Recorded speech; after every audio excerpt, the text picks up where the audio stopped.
They've performed courageously all season, with Tony Stewart stepping to the top. One Scott's been sharp, while the other's having a good year. And although Cheever's been a champion, he and the other Indy drivers know this is a treacherous track like no other. I now know why they call it the Monster Mile. Just envision a big salad bowl and make it uneven. You have Dover. It's alive, a gigantic beast. You may wish to deny it, but your eyes tell you it's true. Unbelievable, spectacular thrills, fantastic beyond comprehension, gripping beyond compare, astounding beyond belief, the mightiest monster of them all.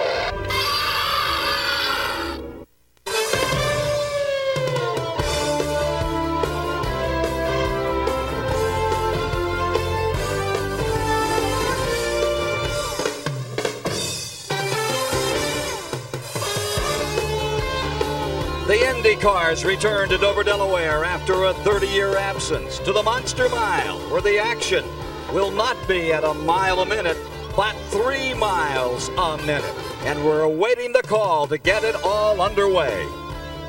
Gentlemen, start your engine!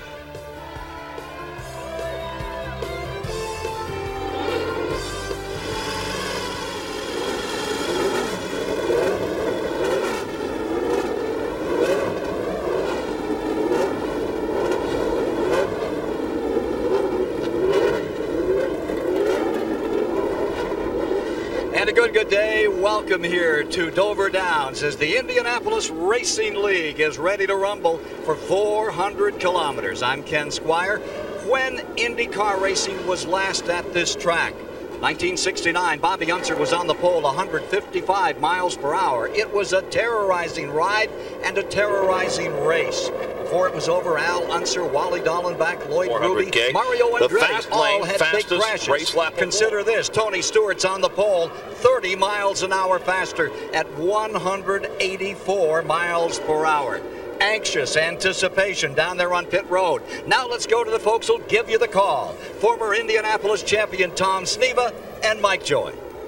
Thanks, Ken, and hello, everybody. The question then, as now, is this track too fast for Indy cars? It's banked steeply in the corners. It's even banked on the straightaways, and they get around this 1 mile track in less than 20 seconds. Yeah, I couldn't run a 100-yard dash in less than 20 seconds. So, but there is no track too fast for the Indy cars. But physically, it's going to be very demanding for the race drivers. They're basically short straightaways, high bank corners that are very long in relationship to the straightaways. So they're sustaining the G-force for quite a long amount of time. It's a long race, the longest race they've run on a mile track since I think 1956. So that coupled with the mental side of it, that goes by so fast that they have to focus. You got to be so focused. You got to look so far down the racetrack that these guys are going to be tired by the time this racetrack's over. And this track can bite you. Yesterday in practice, Eliseo Salazar, look at the top of your screen, slams the wall in turn 3,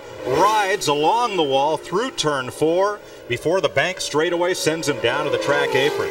He was operated on last night at Kent General Hospital here in Dover to repair a fractured right pelvis and a fractured right thigh. He's being taken today to Methodist Hospital in Indianapolis for reconstructive surgery on his right arm. Scott Harrington will drive his backup car today. With 3 points for winning the pole today, Tony Stewart has a 20-point lead on Scott Sharp. In the Indy Racing League standings, Davey Hamilton, Billy Boat injured at New Hampshire, then Scott Goodyear, and Jeff Ward, the top half dozen. Starting lineup, 7th career pole for Tony Stewart, 3rd on a 1 mile oval. Davey Hamilton, his first front row start this year. Mark Dismore, best qualifying effort ever, and Scott Sharp, the winner at Phoenix. Steve Knapp, 3rd at Indy as a rookie. Scott Goodyear, runner-up at New Hampshire. Greg Ray, filling in for Billy Boat, 2nd at Texas, and Jeff Ward. Row 5, Raul Boisel, 2nd top 10 start in a row for him, and Arie Luyendyk, the 2-time Indy winner. Stephane Gregoire has 2 top 5s this year. Kenny Brack was 3rd at Texas. John Paul Jr., 7th at Indy, and Buddy Lazier with 2 IRL victories. Sophomore driver Dr. Jack Miller and Robbie Unser, 5th at Indy as a rookie. Eddie Cheever, the Indy winner, and Sam Schmidt. Row 10, USAC Sprint Car star Brian Tyler, and Jim Guthrie's back after that bad crash at Indy. Engine trouble in qualifying for Marco Greco and Scott Harrington in relief of Eliseo Salazar.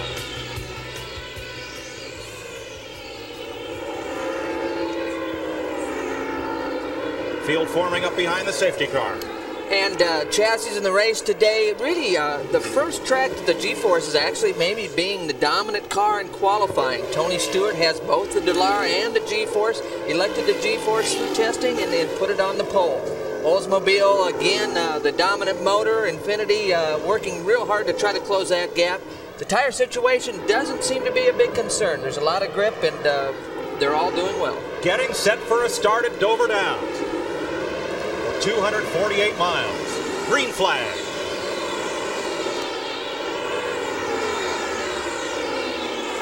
Davey Hamilton jumped out in front of Tony Stewart early. A good, safe start. Turn 3, here comes Stewart on the bottom.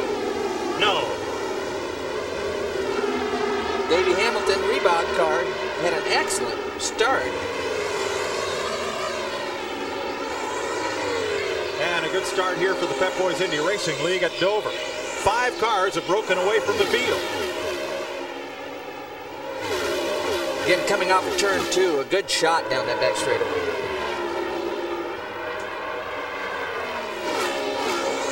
You just see Greg Ray, the green car, the dark green car, made a nice pass on the outside right there. Moves up to 6th, leading the second pack. A tight 5-car draft, Tom. We didn't see much drafting in practice. Well, they were a little concerned about this racetrack. They weren't sure what they could get away with, so a lot of guys didn't run real close in the practice sessions. On board with Scott Sharp.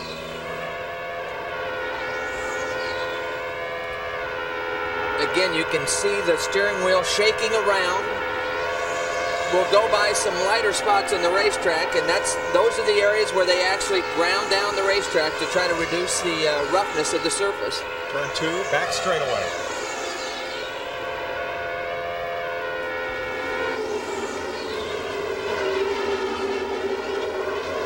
Tony Stewart out in front now. Davey Hamilton, that's Mark Dismore, the red, white, and black car, in 3rd. Scott Sharp in 4th, and Jeff Ward, the former motocrosser, they have broken away from the pack. Well, Ward, he had a little bit of a problem qualifying. He was one of the quickest cars in each practice session. We got somebody slowing down on the inside. But Ward was one of the quickest guys in practice and had a battery or electrical problem qualifying, and it hurt his qualifying time. The Visionaire car, John Paul Jr., had a strong start, and he's on board as he rolls to pit lane. You can see him reach with the left hand. That's really an area where they adjust the fuel mixture. Pretty unfortunate for this team. This team was real happy with this driver change with John Paul and the effort he's given. Second place as they lap underneath Jim Guthrie, making his IRL return. Mark Dismore is closed right up on Davey Hamilton. Let's go to pit road and Dick Berggren. We're off to a good, safe start, and that's a relief for everybody. If you were to talk to the stock car guys who race here regularly, they would tell you that they were fearful for the IndyCar drivers here. When told that these guys are running 30 miles an hour faster than the stock car track record, they're running wide open all the way around, and peak speed only differs by some 4 miles an hour from the slowest speed. The stock car guys just shook their heads and said, we can't imagine how they can do it. So far, they're doing it very well. One of those guys was Winston Cupper, Jimmy Spencer, who was here and won the Busch Gray National North race yesterday. He just watched the Indy cars and just kind of shook his head. Loved it. Loved to see him on this racetrack. Well, they actually tried to talk him into the car, but he felt maybe too many hamburgers would keep him out of that car. Now, Stewart is working the high side of race traffic. Going by Kenny Breck, the white and orange car. Second place battle underneath Jack Miller. And that'll cost Mark Dismore some distance. On the car at the bottom of the screen, Davey Hamilton in 2nd. Well, you can see Ward on the outside. They got slowed up just a little bit and gave Ward a chance to try the outside for a position pass. He's working on Scott Sharp right now. There they are. to the outside. John Paul Jr. has climbed from his car, number 10, and it'll roll back to the garage. Short day. Ralph Shaheen. Now, Mike, it looks like an engine problem for John Paul Jr., who's crawled out of the car, as you said. There is nothing in the engine. They are done for the day. God, we're missing some great racing right there, passing on both sides, getting into the corners. Some great stuff out there. Quite a disparity in speeds between the lead lap cars and some of the other cars on the racetrack here. Kenny Breck's car slow down the front straightaway, off the pace. And some of these speeds we're seeing here on the graphics are traffic related. If they were by themselves in clean air, it would be one thing, but traffic here can be really a hindrance for these guys. Tom, it doesn't look like there's anywhere on this track you can escape traffic, even with just 22 cars. No, and it doesn't look like Stewart's having much trouble with the traffic right now. I mean, he might not be in a class of it by himself, but it doesn't take long to take roll right now for that class. He just went past Brian Tyler.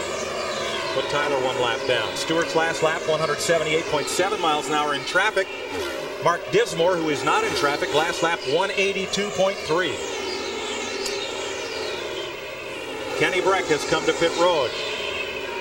Yeah, there's something wrong with that car. The leader was lapping him after just 7 or 8 laps into the race, so they've got some kind of problem.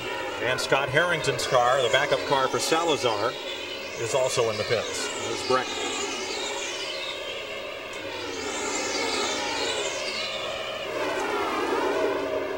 Dick Berggren. Brack is in here right now. He had slowed right from the very beginning of the race.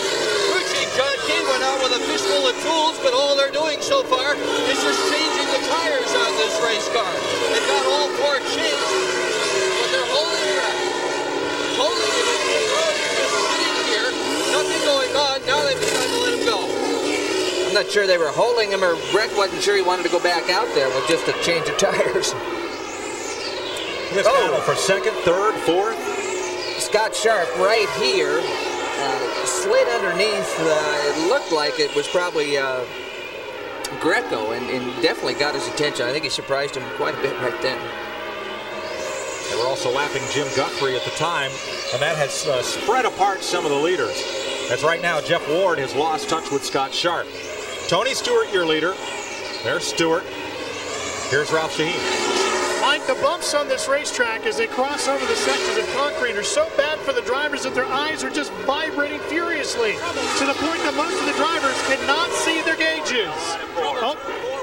Hard in the wall, Ralph, and that is the 35. It is Jeff Ward. Spinning is Jack Miller. Spinning is Scott Goodyear. Miller plows into the back of Ward, but Jeff Ward hit the wall in turn 4 a ton. The right side, wheels and suspension have been stripped from the car. Ward, of all the drivers here, perhaps in the best of physical condition, and he is going to climb out under his own power. Yeah, it looks like Jack Miller is moving around in there too, and there's Goodyear, so it looks like all the drivers are okay. The last 2 guys, Goodyear and Miller, were really, they were a half a lap back, but things happen so fast on this racetrack that you can get involved real easily. And the exit from turn 4 to the front straightaway, because there's also an inside wall, is somewhat blind. So chances are the drivers, even though they have radio control with their spotters, they don't see the incident until they come onto the straightaway. Well, that's one of the tough things about these mile tracks. It's hard to look across the corner to see what's happening on the exit as you're entering, because you got your hands full. An incredibly hard hit. Something had to break on Ward's car because he was in the low groove, right down against the track apron, and the car just rocketed up to the wall and impacted him.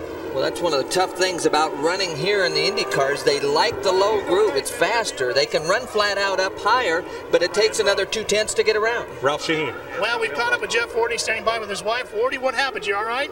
Yeah, I'm fine. Just going through the middle of 3 and 4. The front right A-arms or something snapped, and it just went straight up in the wall. Kind of the same thing Salazar did yesterday in practice, and I'm afraid it's probably not going to be the last one today. The track's real rough, and it's just unfortunate because we had a good car and moved up real well. But I'm just glad I'm okay. It was a pretty hard hit, and hopefully everybody else is all right as well. Can you explain what it's like inside the cockpit, how violent the ride is? Well, it's just, it's just a vibration, like maybe, compared to running on the smooth tracks, it's like having all 4 tires out of balance, the whole time. And it's just something you got to get used to. But I'd like to thank, the ISM crew for a great job, and Tabasco, Superflow, Prima Donna Resorts, Prolong, everybody. It's 3 races in a row. It just makes it real tough to the championship, but we'll be back.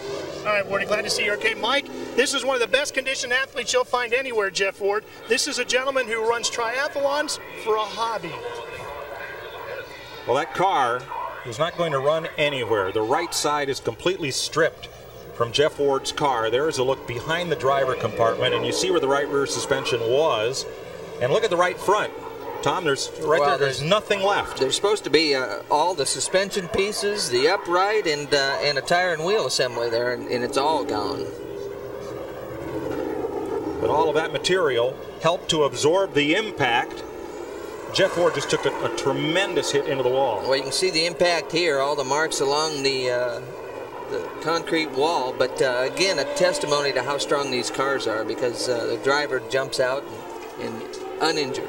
Now, Jack Miller is okay. He has climbed out of his car and is talking to one of the rescue workers at start-finish next to the inside pit wall. Scott Goodyear also climbed out of his car okay. Both of them had to spin to try to miss the Ward car. Now, there's Jack Miller. Goodyear spun down to the inside wall. Miller spun his car, and it ended up sliding into Jeff Ward's machine and then to the inside wall. When they've pushed Goodyear's car back into the pit area, and they're actually trying to get it back to their pit stall to see if they can't maybe make some kind of changes or adjustments to keep that car in the race. It didn't look too bad, Tom. He just took a light hit into the inside wall, so they're pushing that car back. And again, they're going so fast. They come upon the accident so quick, and here we've got a shot of it. Ward, that's the tail end. Ward's up against the wall, so we don't see him get in it, but you see him sliding down the racetrack. Now, this is a front straightaway. He got in trouble in the middle corner. Luyendyk on the inside. He gets by without a problem. What we don't see from this angle is how these guys are getting out of the throttle. There comes Jack. He spun 360 and clips what's left of the back of the car. Boy, Sam Schmidt just snuck through there on the inside. Steve Knapp that has just got past. Here we are. There's Wardy up against the wall. You can see the tires coming down the racetrack. Goodyear's back there. Now, here comes Jack Miller on the outside. Goodyear sort of moved up into Jack, and they made contact, and both got involved. I think the reason Goodyear ended up into Miller is he ran over the wing from Ward's car. That had to do damage. Well, this is inside Goodyear. Now, this is inside Goodyear.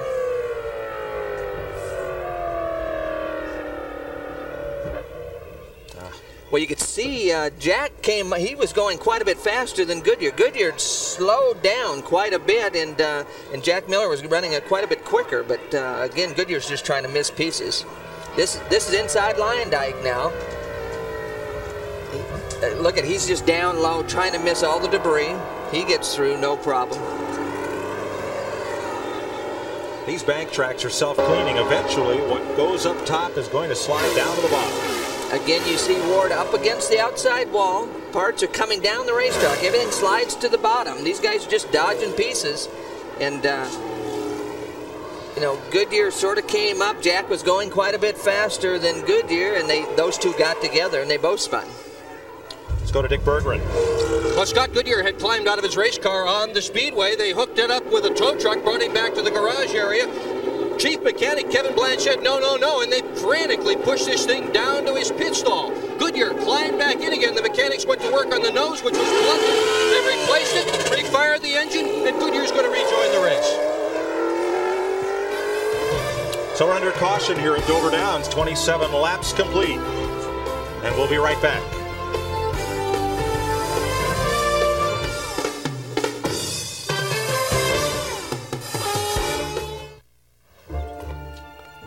Marty's here. Okay, let's see a fuel injector for a Ford Probe. Multi-port? It's too easy. How about a gasket for a Yugo? With sealer? Lug nuts for a Lexus. A starter for a Saab. Focus. EGR valve for a 74 Gremlin. Ah! See you tomorrow, Marty. Pep Boys. Cars like us. People love us. Today's technologically advanced cars brake better than ever before. But it's up to your tires to translate these advances into stopping power on the road. The Firestone FT70C uses Unity technology to help your car stop when the rain starts. So if you're not driving on FT70C tires with Unity, why not? The Firestone FT70C with Unity Ultimate Tire Technology, built to stop in the wet. If you like home videos, you'll love staying at Ramada, because in addition to our personal best service, comfortable rooms, and great prices, this summer we're giving away lots of home videos. For every 5 nights you spend at Ramada, we'll send you one of these 20th Century Fox home videos, free. 30 titles to choose from. So drop by your favorite Ramada hotel, and pretty soon, you'll find a 20th Century Fox home video at your door. For reservations, call 1-800-2-RAMADA. As the title sponsor of the Pep Boys Indy Racing League, as well as the official auto parts and auto service company of the league, we certainly appreciate your tuning in to CBS this afternoon. We believe that the Pep Boys Indy Racing League is the most exciting series in motorsports today, and Manny, Mo, and Jack look forward to seeing you at our races. CBS Sports presentation of the Pep Boys Indy Racing League is sponsored by Pep Boys, the official sponsor of the Indy Racing League. Oldsmobile in your local Oldsmobile dealers. And by Firestone, America's tire since 1900. Welcome back to Dover Downs. Mike Joy with Tom Sneva, Ken Squire, Dick Berger, and Ralph Shaheen on pit road. Tony Stewart is our race leader. He's now led 16 of the 19 Pep Boys Indy Racing League events. He's led 10 of the 11 races on mile tracks so far. Let's go to Dick Berggren. Well, Scott Goodyear had come into the pit area here, and they did some more work on the car in the back end. This is the nose. This is what they took off his race car. You can see how it's all pushed in. This is a carbon fiber nose. Broken a little bit further up as well. He just came back in. They think they've got some suspension component problems as well. They had hoped this was their only problem. It was a quick change, though. I'll tell you what, Tom Sneva, they got this thing off and on fast. Well, and they do a good job. They only changed that one element to get them back there so they wouldn't lose any more laps than they had to, and now they're coming back in to make more evaluations. There's the new nose on Scott Goodyear's car. He is 5 laps down. If there's any question, put that 7 on there, the lowest stagger, they'll be a little safer. You heard that comment, put 10-7, put the lowest stagger. That indicates the chassis is probably, the driver feels the car is loose. The back end of the car is loose. They're trying to decrease the stagger to try to put some understeer, some push in this car to make it a little easier for the driver to drive. And you notice they're entering the pits at turn 3 at the end of the back straightaway. The stock cars pit off turn 4, but that's a very difficult transition. So they come into the pits at turn 3 and go and transition back up onto the racetrack at turn 2. This is one of 4 cars that have made pit stops under the caution here at Dover Downs. We'll be right back.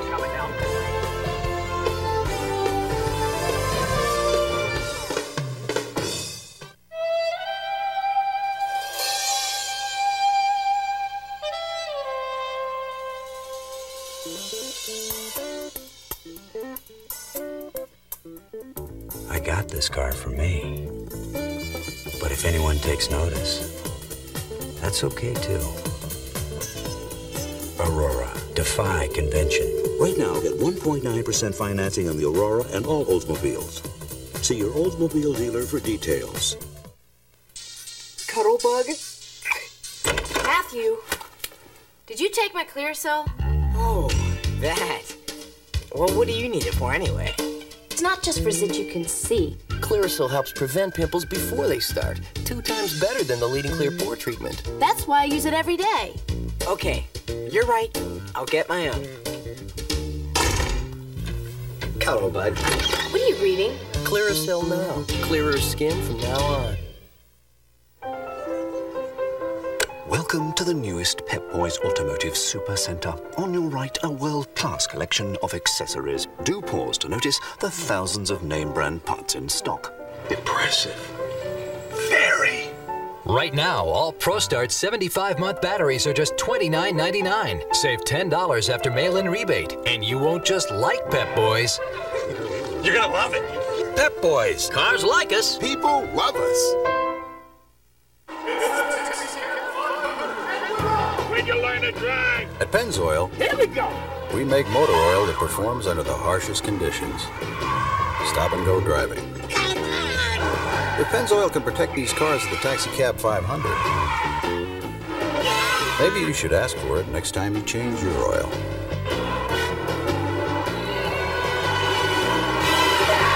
Stop, go. Pennzoil. Training camp is in full swing. This is the drill right here. If you don't like this one, it's the wrong game for you. Take up ping pong. The NFL on CBS. Welcome back to Dover Downs, where we're under caution at 31 of 248 laps. Tony Stewart has led most of them. Let's have another look at Jeff Ward's crash up between turns 3 and 4. You'll see him right there, way back in the corner. That car had to brake early in the corner, and he got up there all the way around, down the front straightaway, and now you can see Jack Miller and Scott Goodyear get together. The tough thing, Tom, is he was right at the bottom of the racetrack when things let go, and it was a long ride from there to the top and the wall. Again, this is Goodyear. You see he gets debris on the right front. That's where he gets some damage, and then Jack Miller and him get together. The leaders will pit under this caution. Here's Dick Berggren. Well, this is exactly what Larry Curry promised us this morning he was going to do, Mike. He said he is going to play the pit stops at this race based on cautions and nothing else. I've been watching the stock car races, I guess. Tony Stewart now in his pit area. They're going to do 4 tires and fuel on this thing. About half this crew, you'll notice, is in blue uniforms. They're from the team car with Robbie Buell, which isn't here today. There he goes. Stewart is gone. 10.9 seconds. A great stop for Tony Stewart.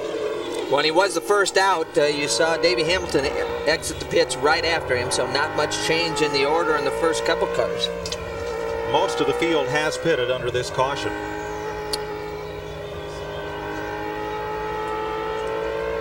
Thomas Siebing at work with Scott Goodyear, who was involved in that incident but is now back on the track. Yeah, Scott, this Tom Sneeb up in the booth.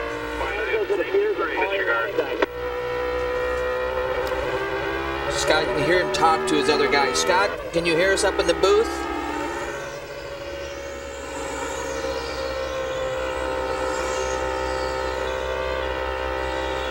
He was just talking with his crew a little bit, so yeah, he's got his hands full trying to get this car sorted out.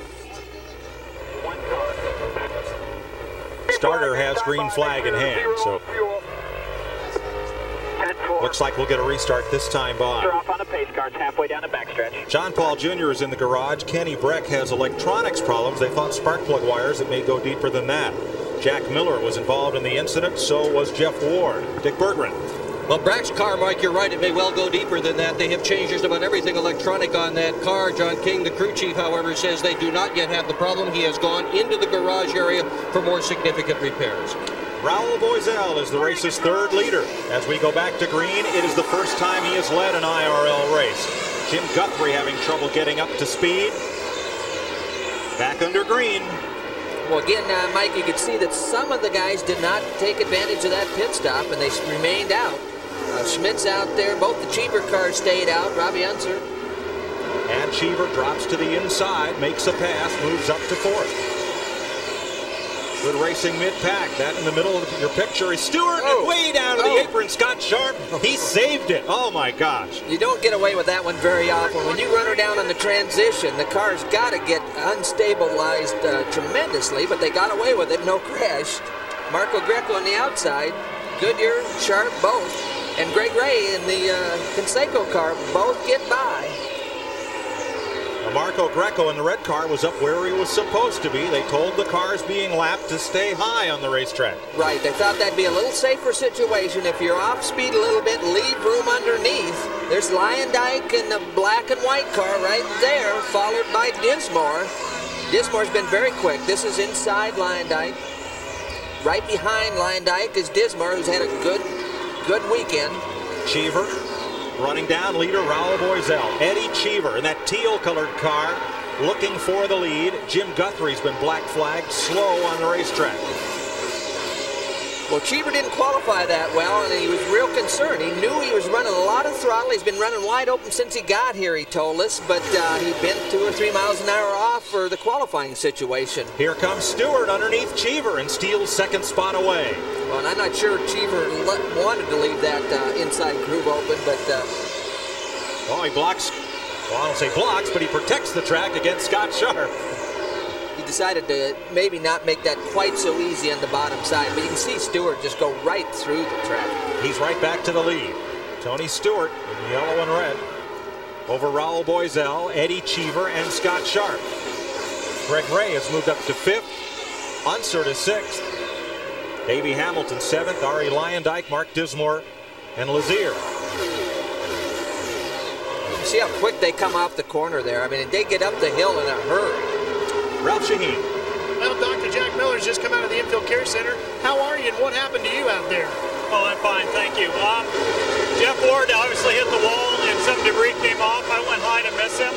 I hit some of his debris. Thought I hit, got by, and I know Scott Goodyear didn't see me and turned up and caught me, and it spun me out, and then I ran in the back of Jeff. And I'm sure he didn't mean to do that because during a wreck, it's survival of the fittest. Everybody's just trying to get through, so it's kind of a shame. We went through some adversities this weekend, but we had a good race car. Mike, they'll load up and head to Charlotte. Practice starts there in 4 days. And caution is out as Mark Dismore comes to pit road. This was the fastest car in practice, and it has lost an engine. Oh, Dismore, popular pick among the Railbirds for a top 3 finish today. Hoping for his first IRL win. He came close at Orlando. 5 laps from the checker. Needed to pit for fuel, and they have lost the engine. And again, no accident for this yellow. I think it's just for debris or something, parts of this motor that were left on the racetrack, possibly. Let's see what happened to Mark Dismore. Right there's Mark. The middle car there, you can see the smoke come out of the back of it. Usually that means they've burned a piston or knocked a hole in the piston. Everybody gets by without incident. And he's out of the car and out of the race. High attrition in the opening laps here at Dover Downs as the IndyCars return for the first time in 30 years. We'll be right back.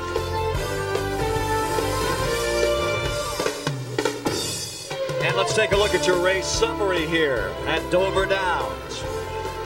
After 46 laps and miles and 248 to be run in this 400-kilometer race, we've had 3 different leaders, and the man that started it off, Stewart, back up on the point again with 3 lead changes, and the speed way down from that 185 at which he qualified by these 2 caution periods, which are still extending now through 17 laps.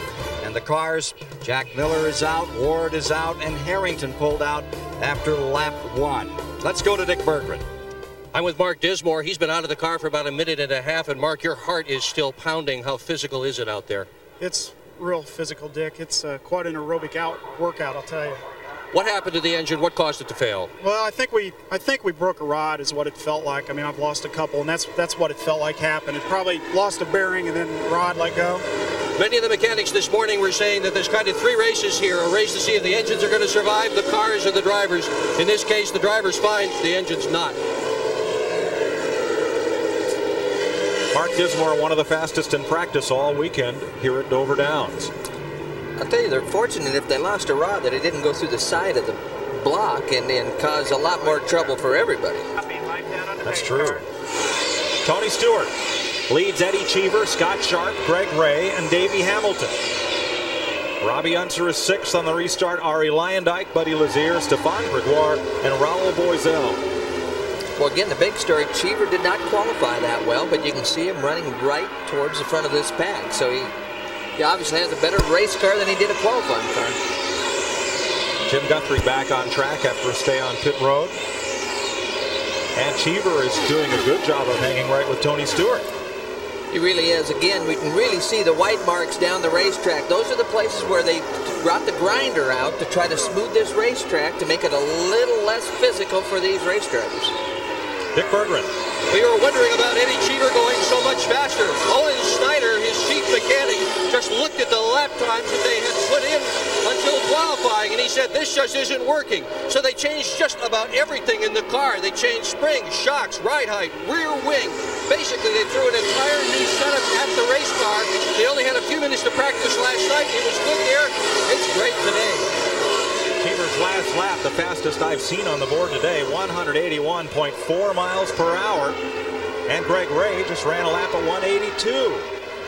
Wow. Well, these are speeds that are faster than what they actually qualified at. And very rarely do we see that at any of the IndyCar races. Greg Ray, 182.5 last time by. He's the fourth place car at the top of your screen. That black machine with the orange helmet, it's dark green actually. His own car is black. This Conseco car is dark green. He's subbing for injured Billy Boat. Second place race. Cheever has been caught by Scott Sharp.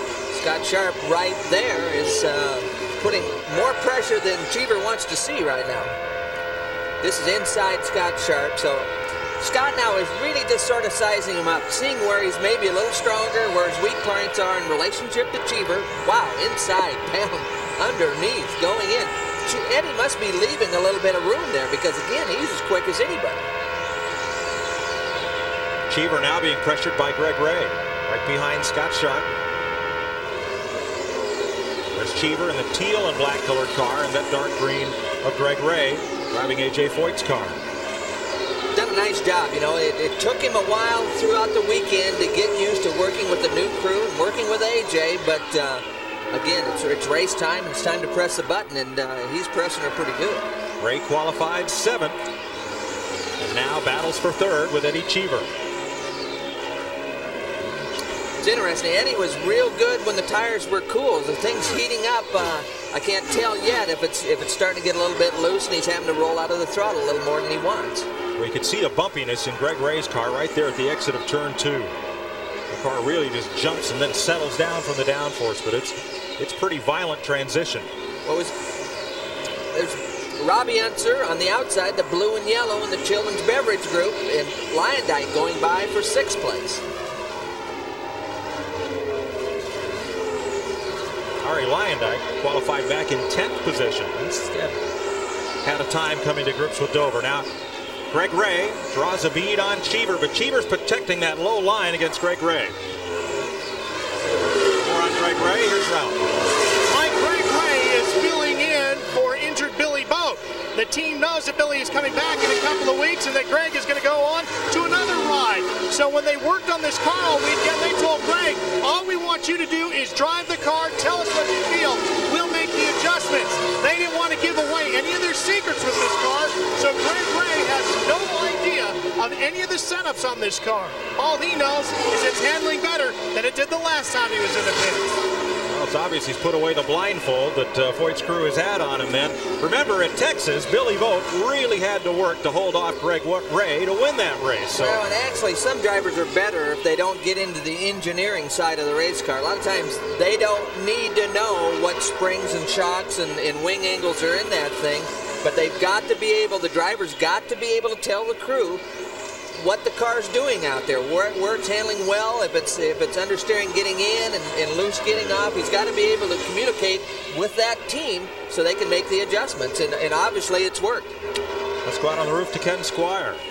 Well, Robbie Unser's performance out here today came from 16th position on the starting grid as he rolls up through in Eddie Cheever's second car up into 7th spot, having an excellent run at the present time. Hart-prepared car, the crew chief on the machine. Looks like he's going to go for the top 5 before this is over in that yellow and blue livery that you see right there. Mike? 7th right now, Ken, is race leader. Tony Stewart begins to come up into traffic. Davey Hamilton moving up. They're about to lap Raul Boesel. Remember, he was the leader at the restart, but 1 lap later, he decided to surrender the lead and pit, and now Boesel's in danger going a lap down. Yeah, well, that just shows you what traffic will do. They were boxed up for the restart, but if you get trapped in traffic, it can really hinder your performance. This is looking out of the back of Boesel's car right here, and that's Stewart, again, sizing him up, looking for a place to go. He says, let me look down low. Bosell says I like laying low too, so that ain't going to work for both of them. Well, you heard he's just been told on the radio the leader's behind him. So, hoping this favor gets returned someday, look to give a little room. Well, either that or you try to drive a little bit harder to keep the leader behind you and hope you can catch a yellow that'll let you pack this up and make the adjustments on the race car. Look at his hands on the steering wheel as we go down that straightaway. Well, look at his head. Look at the head bob around. I mean, this whole area, there's just a lot of roughness in this racetrack. Now, when he gets on the front straightaway, the driver actually have to turn the wheel to the right a little bit to hold it up the banking. Very unusual. They're not used to that, and that surprised some of the drivers when they first came here. Well, the straightaways here are banked steeper than the corners at Milwaukee, almost New Hampshire. Yeah, and close to Indianapolis. There goes Stewart. Finally got by on the outside, so Bosell protected the inside, but Stewart said, I can't wait any longer. Tony Stewart rockets through this field. Scott Sharp up for second. Eddie Cheever is third. Greg Ray is fourth. Fifth, Davey Hamilton. Sixth, Arie Luyendyk. Robbie Unser seventh, and here's the battle for eighth. Buddy Lazier and that purple number 91. And Stefan Gregoire right behind him. Inside Buddy's car, see that thing shake? He fights the car in the corner. This is looking out of the back of Lazier to Stefan Gregoire, the Blue Star battery car. They've had a good weekend. Look how Stefan's able to keep the car down pretty tight, but now on the inside. Car on the bottom. That's Steve Knapp. And the spotter, you heard the spotter try to warn him, but it was a little bit late. But again, that's Steve Knapp in the PDM car, and he's all over these guys. And here comes Tony Stewart. There's your race leader, the yellow car, coming right in amongst this group. Again, you can't be too careful in traffic when the leader's coming up on you. You got to get clear and try to get some ground. There's Stewart on the outside of Gregoire. Now he moves up on Lazier, trying to put Lazier, the 8th place car, a lap down. Ralph? Mike, don't forget that Tony Stewart is driving a G-Force chassis. It's the first time he's run one since Phoenix. He got his first career IRL win in this very chassis last year at Pikes Peak.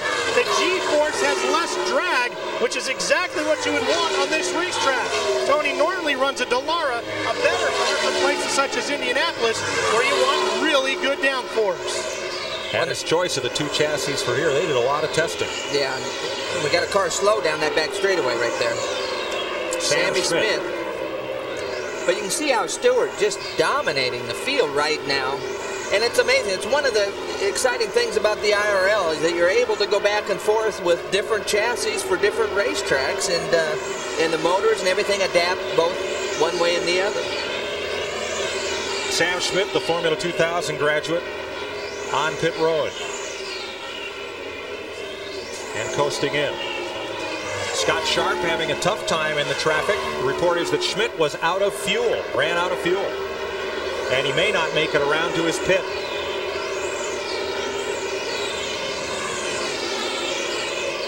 Now he's up on the banking, trying to get a little coast down the hill. Yeah, that's real bad timing where you're going to run out of fuel. He obviously had to go about the whole racetrack, and it's not going to make it. He's at the entrance of turn 3, and it's a long way around to the pit lane.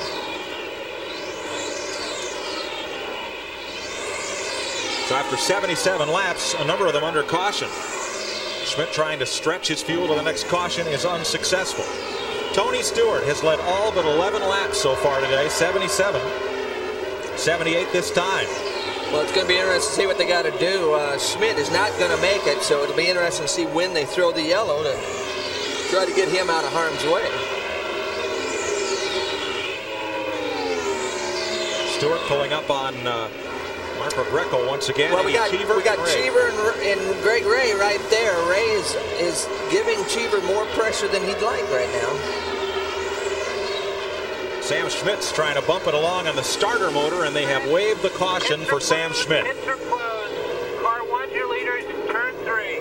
Now the pits are closed as the caution is waived, as you've heard. Schmidt can pit and add enough gas to get back around the racetrack without penalty, even though the pit lane is closed right now. CBS Sports coverage of the Pep Boys 400K continues after this message and a word from your local station.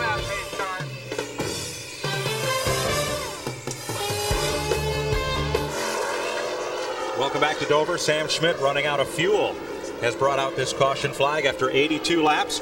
Tony Stewart was first in the pits. Scott Sharp right behind him, and they are the first out of pit road as well. Eddie Cheever is third. Yeah, Mike, let's... Scott Sharp, Tom Sneeve up here in the booth. Copy. Next time we come here, we'll see if we can address that. Scott Sharp, Tom Sneeve up in the booth. Go ahead, Tom. Scott, we got to ask you a little bit about traffic. You got down in the apron, getting into the corner one time, battling for position. That was fun to watch. What was it like from your spot? Well, long up the back is pretty good. Definitely not where you want to be. Close quarters with 3 cars from there. I wanted to get by Tony. I wasn't sure if he saw me, and I used up a little extra road, I think. One thing at a time, Scott. Did it knock the car loose, or what did it do to the handling? Well, it just pushed it up. The minute you got down onto the apron, it pushed it right up the embankment. Luckily, I think Tony saw that I was low, and he moved up a little as well. How's the chassis other than that? I mean, how are you? You got something for Stewart in front of you? You're going to go green this time, Scott. You're going to go green this time. Fuel to 96. Fuel to 96. I don't know, Tom. I think we're just going to hang in there, keep riding, and see what happens. Good luck. Thanks, Scotty. Going green this time. Go green, Scotty. Going to go green. Get your fuel up to 96. 84 laps complete. 3 cautions thus far today for 27 laps. Pace car stretches out the field at turn 4. And Scott's going to try to get a jump on Tony Stewart here. He's coming. He's reeling Stewart. He's going to close right up within a car length and charge for the lead in turn 1.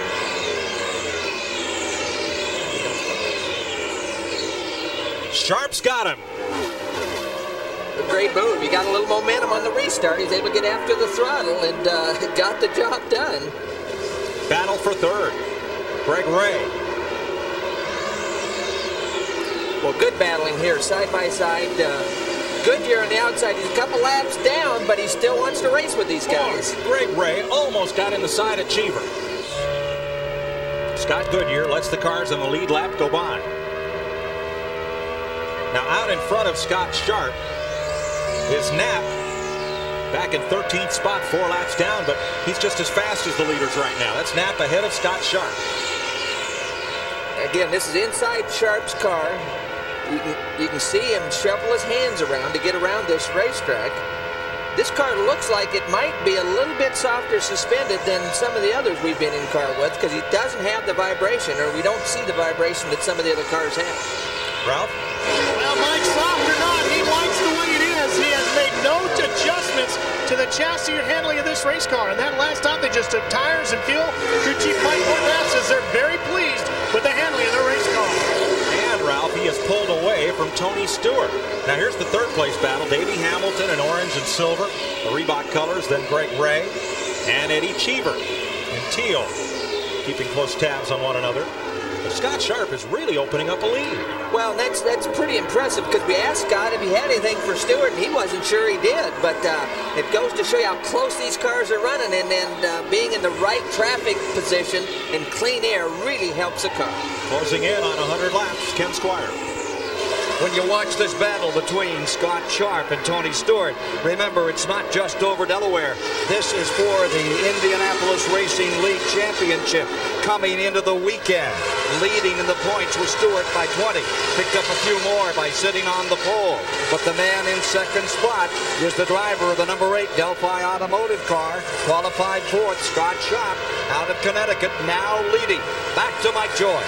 Thanks, Ken. He's trying to pull up and put another lap on Knapp, and that's not going to be easy. Knapp lost 3 laps when he pitted under green, just a few laps before the second caution. Yeah, we're not sure why he had to pit under the green, but Knapp qualified 4th. This PDM team is just ecstatic with the job that he's been doing for him. You can see he's about as quick as anybody. It's only Steve Knapp's second start of the year. Of course, he was sensational at Indianapolis. We've got Davey Hamilton in the Reebok, the orange car right here, and right behind him, Greg Ray is trying to find a way around. They're pulling down on Stefan Gregoire, a lap down, and moving underneath now, Jim Guthrie. Well, Cheever, you can see Cheever, the third guy in that, right after the green car is Eddie Cheever. So it's a pretty good battle right here between these three. Dick Berggren. Well, Tony Stewart came in on that last pit stop, and his pit stop was fast. Oh, we got a big crash on the front stretch. Big front stretch crash. That's 99, Sam Schmidt. He pounded the wall down the front straightaway, and you see the whole right side is clean from that car. Well, you can see that tire is still going to cause somebody trouble, but again, it just wiping the right side out. Spotters are trying to indicate where their cars need to go. Now that would be there's the rear tire, I believe. He hit the wall, Tom, come right at the exit of turn number 4. The car swept up high and just pancaked the wall with the right side. Sam's moving around and he's going to climb out. Well, again, he was a little farther around the corner than the first incident we saw. Sam's okay, he stumbled a little bit, but he just nicked the left front. Going through pit lane instead of the racetrack. Well, since he and his dad own most of that car and equipment, that's going to be a devastating setback for Schmidt. Something must have broken on the car because it wiggled and then went up and shot into the wall. Yeah, well, there's other owners now. There's probably people in the grandstand that own parts of that car now. Schmidt is okay.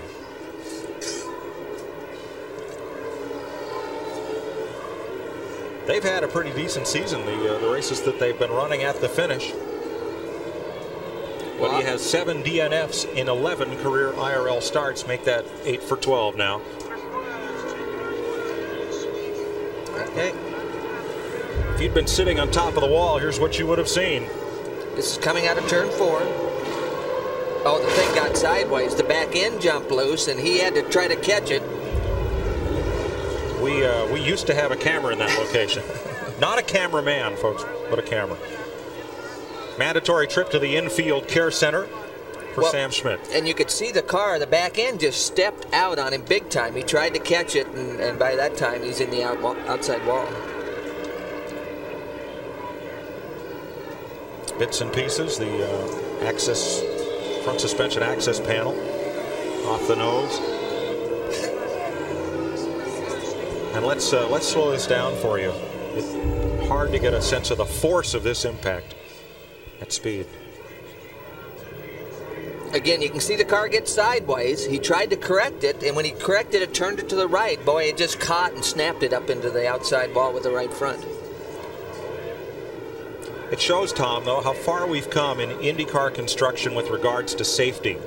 The suspension pieces compress, collapse, the tires do their job, and then all that right side pod does an awful lot to absorb impact. Well, you can see there's not much left on the right side of that. You can see the tire bouncing across the racetrack, almost hitting the car again as he passed it one time, but again, self-cleaning, everything goes to the bottom.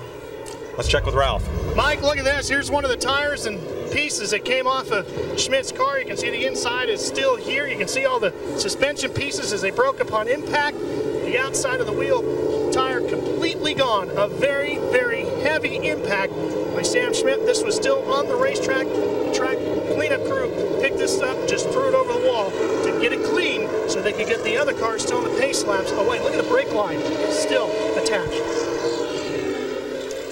Again, the thing jumped sideways late in the corner. I mean, he's back in the throttle quite a bit of a few seconds, and so that there might have been something that broke on that car to snap it sideways like that, because, again, he'd been back after the throttle for more than a few seconds on the exit of that corner. But the best news is that Sam Schmidt is okay. Here's another look at it.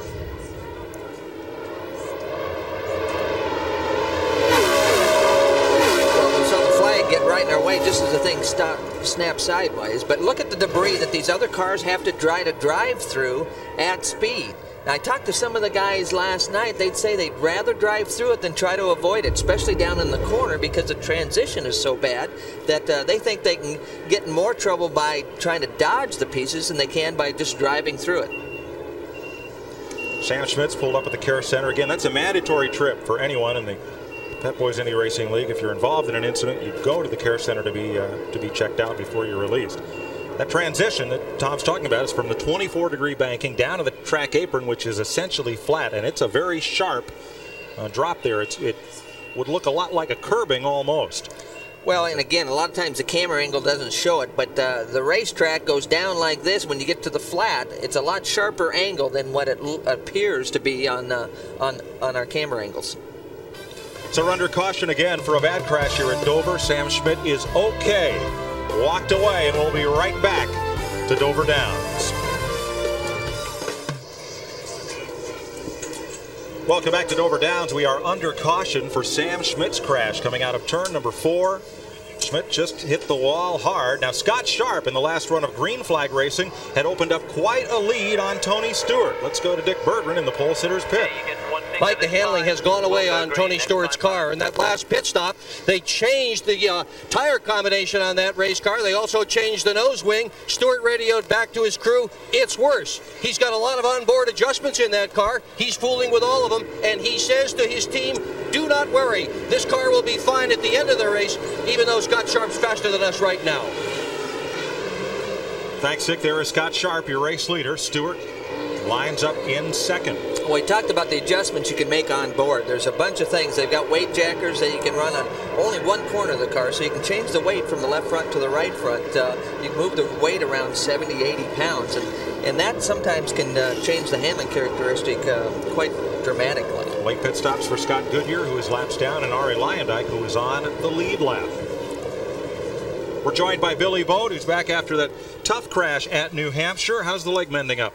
It's doing good. You know, I think my recovery's going well, and everything on progress, and I'm looking forward to get back in race car. Does it twinge a little bit every time you see one of these guys hit the wall today? But it does. We're back under green. We'll have Billy stay up with us for a bit and comment on what we're seeing here today at Dover as the Indy cars return here for the first time in 30 years. Scott Sharp in front of Tony Stewart on the restart. Greg Ray right there with Davey Hamilton, the orange car, and Eddie Cheever. Cheever dives underneath Hamilton and moves up a notch. Well, Hamilton just had to wait. He's just trying to fit in. But, Billy, it's got to be tough to watch your car out there. It's fun to see that it's doing decent, but I'm sure you'd like to be in it. Oh, we got trouble. Ouch. Turn 2. Wow. A grinding crash out of turn 2. 2 cars involved. That was Cheever on the outside that slammed the wall real hard. And there's a car, 2 cars down to the inside. Cheever's shaking his fist at Greg Ray. Well, and yeah, that's Greg Ray and Billy's car. They're both moving around trying to get out of these things, so they're all right. The one I'm surprised at is Cheever. Cheever's got to be stunned just a little bit because that thing hit the wall hard. Go low on the back stretch, slow it down. There's debris everywhere. They were battling for 3rd place, make that 4th place behind Hamilton. Well, this is Eddie Cheever right here. Again, to get out and to be able to reach down and feel if your leg's still there. I mean, there's not much left of that race car. And Greg Ray in his first race for A.J. Foyt while battling Cheever for 4th. Cheever, you can see he's shaking his head a little bit. He thinks that maybe he wasn't the cause of that accident at this point. It was hard to tell really what happened when they got together. The best news is both drivers are okay. Look at the look in Greg Ray's face. I mean, I'm sure he's very disappointed because they had a great run going. The other Conseco car was working very well, and they were hanging right in there. You can see he's trying to tell the safety workers he's fine, but I don't know. Did you see the eyes there? I mean, and it looked like he was staring down Eddie Cheever. So obviously we have a little disagreement between these two of what caused this thing to start. Cheever was waving his fist at Greg Ray even before the car came to rest. Now you're hearing Tom Steve and also Billy Bode. When do you hope to be back in the seat? I was hoping to be back for Charlotte, but they told me it's going to be Pikes Peak before I get back. So, we'll just continue my rehabilitation and.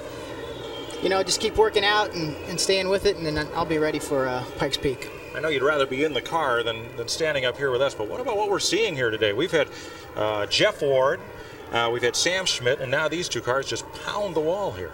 Well, I think, this is a very tough place to run. It's very much high attrition, and we're looking at, the guys are running close. I mean, I was up there watching them in the suite, and how close they're running is incredible. I think it would scare them if they knew how close they were running. So we're looking at AJ, your owner, and obviously he's got to be a little discouraged at for this the point. 2nd race in a row. He has to take the ride to the care center to meet his driver. I've seen that look on his face before. That's not a good look. No, they didn't like that. The good news is we couldn't read Eddie Cheever's lips as he was walking away.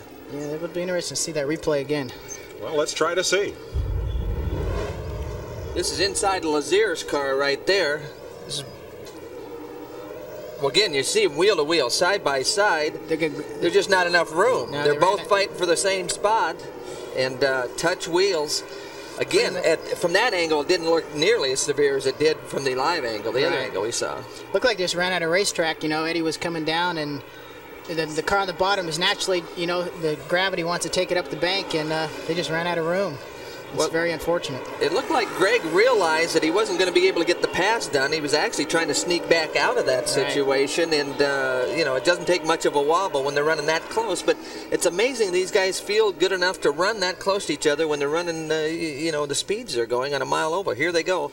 Again, you can see Eddie get slammed up into the wall. Just kind of got the left rear there, and they both just went straight into the fence. It's and then that inside, I tell you, that inside impact is just as bad as the first one, because you have to wait for that one coming. You see that one coming, and there's absolutely nothing you can do. So, well, it's a little bit like a blue light special, a 2-for-1er, you know. You get the outside wall, and what's really bad about the outside wall, it tears all the suspension off, and there's nothing there when you get to the inside wall to absorb the energy. No, you don't have brakes. You're steering, and you got your foot on the brakes, and it's absolutely doing nothing. Well, it looked like there's plenty of room for blame, and both drivers were gesturing and signaling to each other their disapproval. Here it is again. Right in the bottom, you see Greg wiggle a little bit right in the middle, but they get through that, and again, they come together. Yeah. It did not look to me like Greg Ray pushed very much up the racetrack. No, but he did. Just before they made contact, Gray wiggled. He's down low trying to get by Eddie, and the car wiggled. Looks like it wiggles over that bump. When it wiggled, he'd sort of back down.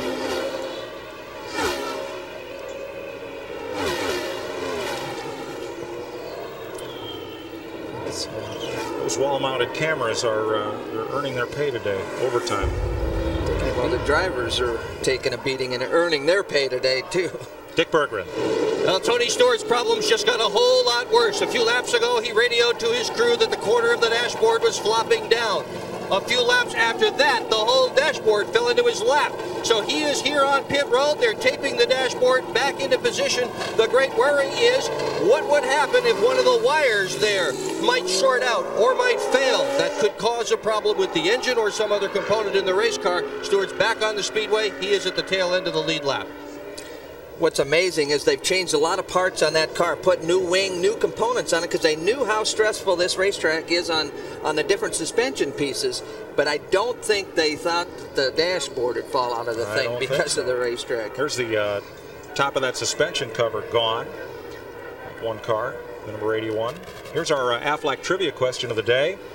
Two drivers are tied for the most career IRL wins. Who are they? Give you a hint, it's 3 wins apiece. And we'll have the answer for you in a moment.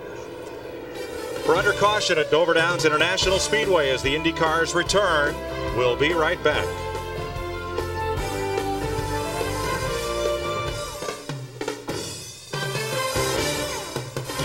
This CBS Sports Race Summary is sponsored by True Value. For knowledgeable advice, come to True Value. Anything to help. The monster is swallowing up some of Indy racing cars' best here today. After 109 laps, 4 leaders, lead changes 6. That average speed way down because of 4 cautions for 38 laps. And we've had 5 cars officially retired from the event. Ray and Cheever, the latest after this sensational incident in Turn 2. Let's go to Ralph Shaheen. Well, Eddie Cheever is out of the infield care center. Eddie, what happened between you and Greg Ray? There was a pile of cars up ahead of us, and they were slow. He got caught up in traffic. I went around the outside. I was completely clear. Have no idea. It would have been a move if I'd have done with somebody a little bit more experience. Would not have been a problem. He probably panicked, lost some air in the front, and just ran into the side of me. And I mean, he was past. I was gone. I was past him, and I was already looking down the straightaway. So I don't know what happened. Very frustrating. Stupid move. Very stupid move. When you're driving that close, you can't give up an inch one way or the other. So we had been passing a lot of times, and I got passed by Stewart. And past other people was just unfortunate. That's part of his learning experience, I guess. You shook your fist at him after the wreck. Did you get a chance to talk to him in the infield care center? He should sit down and look at the screen and have a little idea of what was going on. I mean, on a track like this, especially when you're in traffic, you pass high, you pass low, you pass every chance that you get. So when there was a group, there was an opportunity to go around the outside. I took it. I got all the way around. I'm straight, and all of a sudden I got hit from behind. There was no doubt in my mind who did it, because that was the only car on the inside.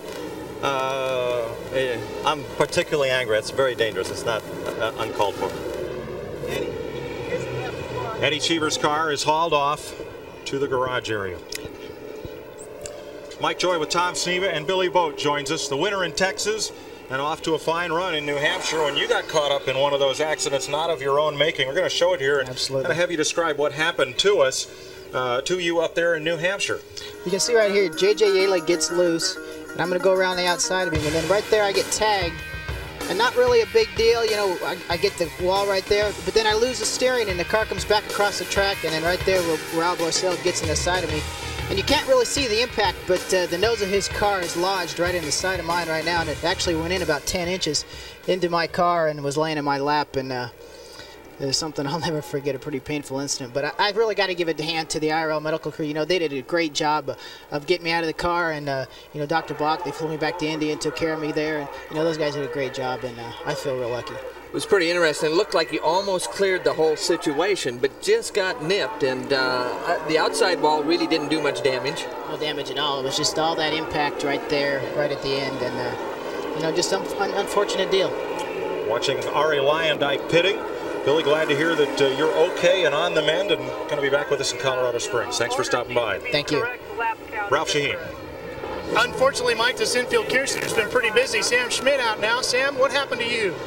Well, I'd like to see the tape myself because I'm just not sure. I mean, the first set of tires were fantastic, and fortunately we started so far back that we, you know, just didn't really have a chance. Just trying to bide our time. We knew attrition would be a problem, and just this last set of tires just seemed something was different with the car, and it was just kind of vicious. And then coming through forward, it just seemed like something broke, and the back end snapped around. So, I mean, I have no idea what happened. We were just trying to ride it out, that set of tires, and I'm just not quite sure. You know, it got me puzzled. I guess Lord just didn't want it to happen today. How tough is this track on these cars, the pieces and parts? I really don't think it's any problem with the track. You know, I mean, it's no different than the loads are no different than Texas or Charlotte or any place like that. And we really, I mean, everybody had their shock style. I hadn't heard anybody complain about the bumps. You know, it's just one of those deals. And if anything, it's just a little narrow with you know, with what happened to Greg and Eddie. There's just not a whole lot of room at 180 miles an hour to make corrections. So it's, you know, people were really being conscientious out there though and giving people room. So I didn't expect this to be this bad. Thanks, Sam.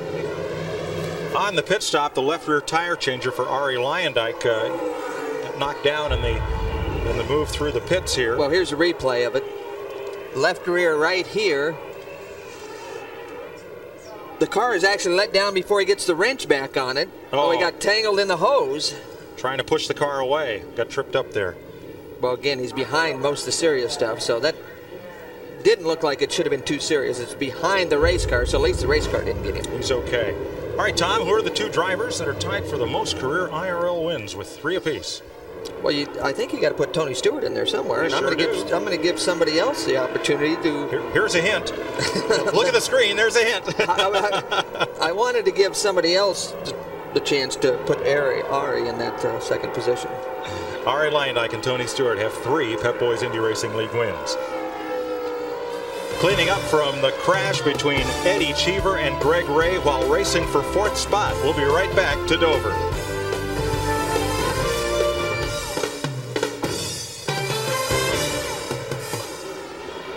Coming back to the green flag. Flag control. Scott Sharp with a good jump on the field. That's Buddy Lazier right behind him, who's a lap down. Tony Stewart has pitted 4 times during this 5th caution flag just concluded. Didn't lose a lap, though, but had a lot of trouble. They got a dashboard problem. We'll have to see if it's going to be a factor later in this event. So Sharp is the race leader. Davey Hamilton is now the 2nd place car. Robbie Unser, Arie Luyendyk, and Tony Stewart. Greg Ray involved in that incident with Eddie Cheever. Ralph Shaheen's with him. Well, Greg, what happened out there, and are you okay? Yeah, I'm fine. It's just it's very disappointing to be in AJ's car and running for Conseco here. We had a pretty good car, and we were working our way up to the pack. We started 7th, and right then we were running in 2nd.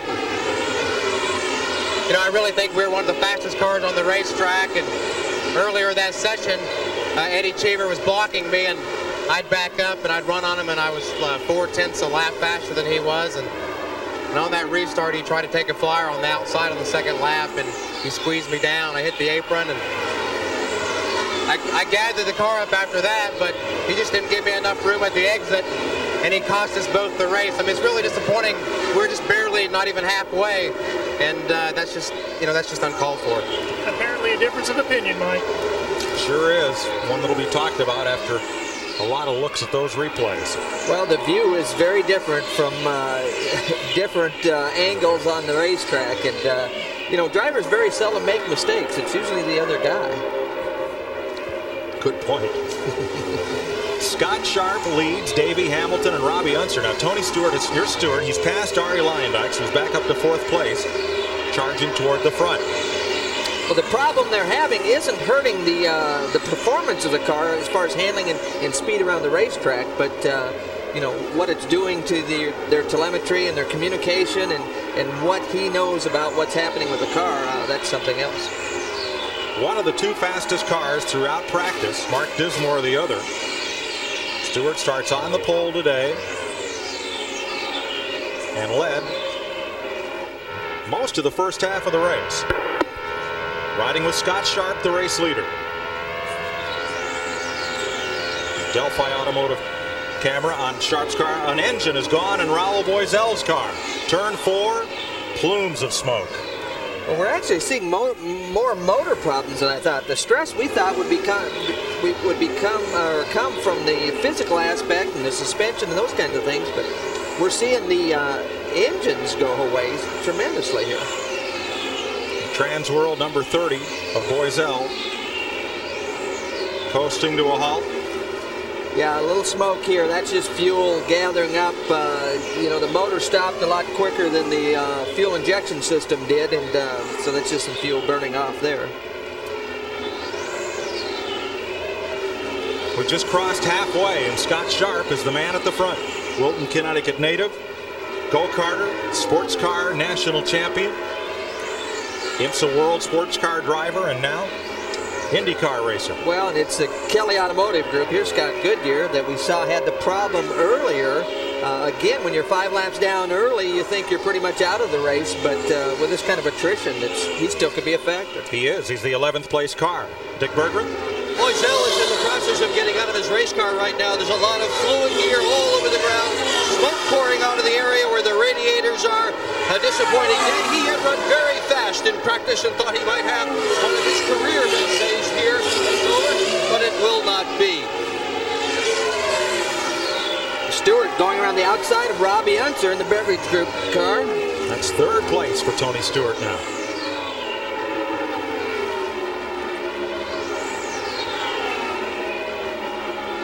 Working up on Knapp, the 9th place car.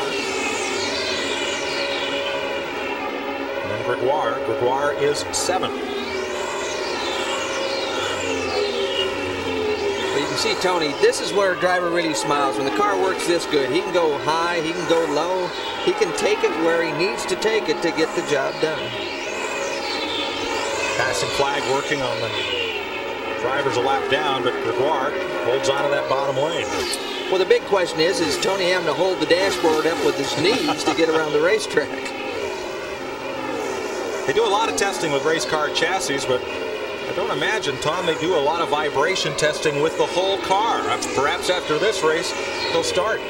Well, I'd say the Monster Mile is pretty much an industrial strength vibrator at this point. It has knocked the dashboard loose on Tony Stewart's car, and it has gobbled several cars, starting with Jeff Ward into that wall. Jeff Ward, Sam Schmidt, and then the Cheever Ray incident, which took out 2 cars contending for 3rd place. Now, look at the vibration on the steering wheel of Buddy Lazier. Compare that to Scott Sharp, whose wheel was relatively calm. Right, and Buddy hasn't been happy with the car. They've not only been a little bit off the pace, a little bit slow, but they were concerned about fuel mileage, and those two don't normally go hand in hand. If you're slow, you usually get good fuel mileage. So this team's really been scratching their head, and obviously still didn't quite catch the setup for the Monster Mile. Now, the way his head's bouncing around, is that vibration from the surface? Is that air flow over the helmet? Which? No, at Indianapolis it might be airflow, but here I'm pretty sure it's the surface and the roughness of the racetrack. But again, we can adapt these cars to any condition. I mean, this is a little rougher than some places, but you know, that's why they put a couple different pedals in the car. Boy, Tony Stewart just went underneath Davey Hamilton and did not leave a lot of room. He's up to second place. And indeed, they have made that car faster than it was in the last green flag run. He's just sped away from Hamilton. Well, Davey, again, running second. You know, he's not very far off the pace, but you got to run on him down the back straightaway, some clean air, and made that pass look pretty easy. But Stewart has had to come up through all this traffic, and it's allowed Scott Sharp to open up a lead of more than half a lap. They're not running too far apart on speed. Sharp's last 2 laps have been in the 181.5 mile an hour bracket. Stewart right at 181 miles an hour. Well, we saw them a little while ago. They were both together, and we thought actually Stewart would have a little bit for Sharp, but you know, Sharp went on by and it maintained. Stewart didn't have anything for him. Again, they probably haven't been able to adjust the chassis like they wanted to, meaning Stewart on the last few pit stops, because they've been addressing the dashboard problem. Well, let's find out. Let's go to his pit. Here's Ralph. I'm with team manager Larry Curry. Larry, you spent so much time fixing problems with this car. You dialed it into where you want it. Wow. We had a problem where the dash broke over. We taped it back on. It seems to be going all right. As far as the car's running great. They're set to go to the front now, it looks like, gentlemen. Thanks, Ralph. We should point out that even though Jeff Ward and Sam Schmidt had hard crashes into the wall that also swept up, Jack Miller was involved there, and Eddie Cheever and Greg Ray crashed hard together. Everyone that has gone to the Infield Care Center has been released. There are no injuries reported, which is the best news we can pass along. Well, it talks a little bit about the safety and the advancements they've made. You know, there was some concern last year, but the IRL's addressed these problems, and these cars are a lot better this year than they were last year. Dick Berggren? Mike Horvath and Scott Sharp's crew chief. You got a guy closing in on you. Can you hold off Stewart? I think we can. So far, we got a really good car up there. He's comfortable. A little bumpy, but he's there for the long run. Well, this is a good guy and a good car to have for a racetrack with a lot of attrition. These guys have completed more laps this year than anybody else. Mike? Thanks, Dick. Now look at Scott Sharp, Tom, and look at the contrast between the way he sits in the cockpit and Buddy Lazier. Well, and this is with him on the back of Luyendyk. This is Luyendyk right up here in front. Now, if there's going to be air turbulence, that should be compounded by getting up close behind Luyendyk. So you can see that it's the racetrack that's causing most of the stress on these guys rather than the aerodynamic part. But Luyendyk, one of the quicker cars. Let's see how long it's going to take Sharp to find a way to get by this situation. And would you say, from the lack of vibration, that Sharp's cars perhaps sprung more softly than Lazier's? Yeah, the shock and spring combination, I would say, is a lot softer than what we're seeing inside the Lazier car. And again, on a rough racetrack, you know, Sharp's quite a bit quicker, so maybe somebody's going to learn something from this. You're riding with the race leader, Scott Sharp, here at Dover Downs, Delaware. He will pit in 5 laps. We'll be back for that. 145 complete here at Dover Downs with the Pep Boys Indy Racing League. We'll be right back. Another hard crash at Dover. Steve Knapp sits in turn number 2. Another hard impact with the wall for the Rookie of the Year at Indy, who was having a fine run here. A green flag pit stop dropped him down 3 laps off the leader, but he was coming back and was in 8th place. Yeah, they're doing a tremendous job. Steve was doing an outstanding job. The crew was extremely happy all weekend with Steve in the car, and it looks like they're working on it a little bit. He's a little taller. He's a tall guy compared to a lot of these drivers, and again, it looks like they're working a little bit to get Steve out of that race car. Now, when the caution came out, Scott Sharp was on pit road, and per the IRL rules, that it was approved for him to pit. The way this rule works, Tom, they close the pits when the caution is out. That's so that the field can be gathered up by the pace car, and then everyone pit at a safe speed.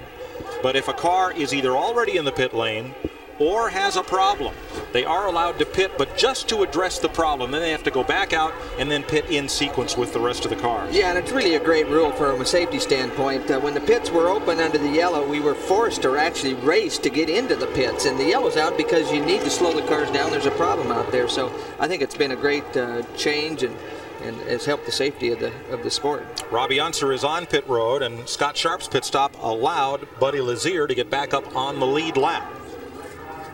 As he came around under green and passed Sharp in the pit, Sharp was the race leader. Well, let's have a look and see if we can figure out what happened to Steve Knapp at turn 2. Again, this is coming out of turn 2. They come up the hill. Oh, he's in trouble way back in the corner. Right here he got in trouble. So something obviously broke entering the corner. And, you know, when it breaks at that point on the entry, you get a good long run at the wall, and that's not what the driver wants to see. That car came around and hit left side. Well, it definitely did. So it broke real early getting in, and maybe did 360. Sometimes that can help. You scrub off some speed, and that can be a benefit to the driver. Yeah, you can see him right there. You can see Steve. They're pulling him out.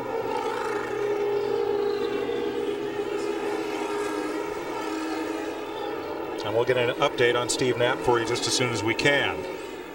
Most of the leaders have made pit stops. Tony Stewart ahead of Arie Luyendyk, Scott Sharp, Buddy Lazier, Robbie Unser. And they got the backboard. They put the backboard in behind Steve, and if there's any chance at all, what the safety guys do is they get that backboard on him, which tries to immobilize the neck and the back, so you don't compound any problems trying to get the driver out. So it's really a safety procedure, and it's sort of a good sign because he is awake, and they're not in a big rush to get him anywhere. So. Knapp making only his second start of the season. He was third at Indianapolis, a most impressive rookie debut. Named Rookie of the Race in this year's Indy 500. And have a very strong run here. They got a few laps down and then came back up through the field. Was running 7th at the time of this crash in turn 2. Jeff Ward hit the wall in turn 3. Sam Schmidt coming out of turn 4. Eddie Cheever and Greg Ray crashed at turn 2, and now this incident. Well, again, he's up against the wall. We see that real late. Well, let's show you Arie Luyendyk's view of what happened. From the in-car camera. This is down the front straightaway. And you can see in front of him, the car just jumped sideways and backed into the wall, left side first. Again, Luyendyk was close enough to it. As he went to the wall, Luyendyk had no trouble getting underneath. Similar to Sam Schmidt's crash, except loose going into the corner instead of coming out. 154 laps complete. CBS Sports coverage of the Pep Boys 400K continues after this message and a word from your local station.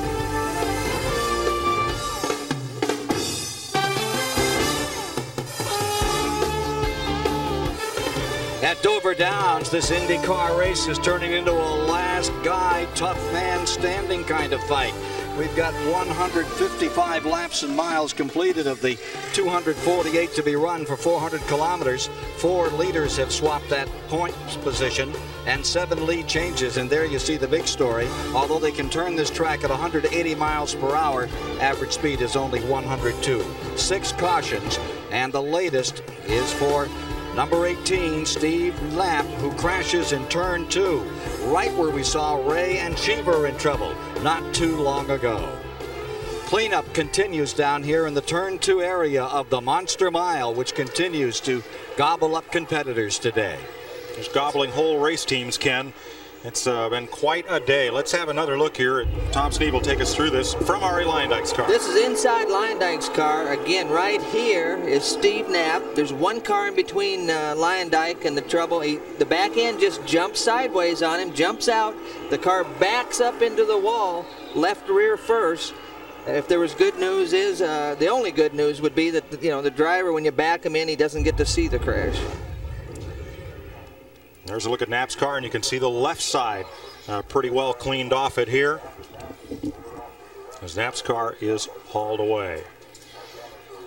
Joining us, Governor Tom Carper, Governor of the state of Delaware. You and your sons, big NASCAR fans here at the Monster Mile. But when that car spun around like that, when he hit the wall, that reminded me of my old Corvair Monza. The first car I ever used to do that to. They had trailing throttle oversteer. You lift the gas and away you go. Fortunately, we're a little more sophisticated with these now. What do you think of your first trip to IndyCar racing? The most exciting thing I've done as governor, I've been governor 5.5 years, the most exciting thing I've done is to drive a stock car around this track about 130 miles an hour. And the idea that these guys go around 180 miles an hour is just awesome.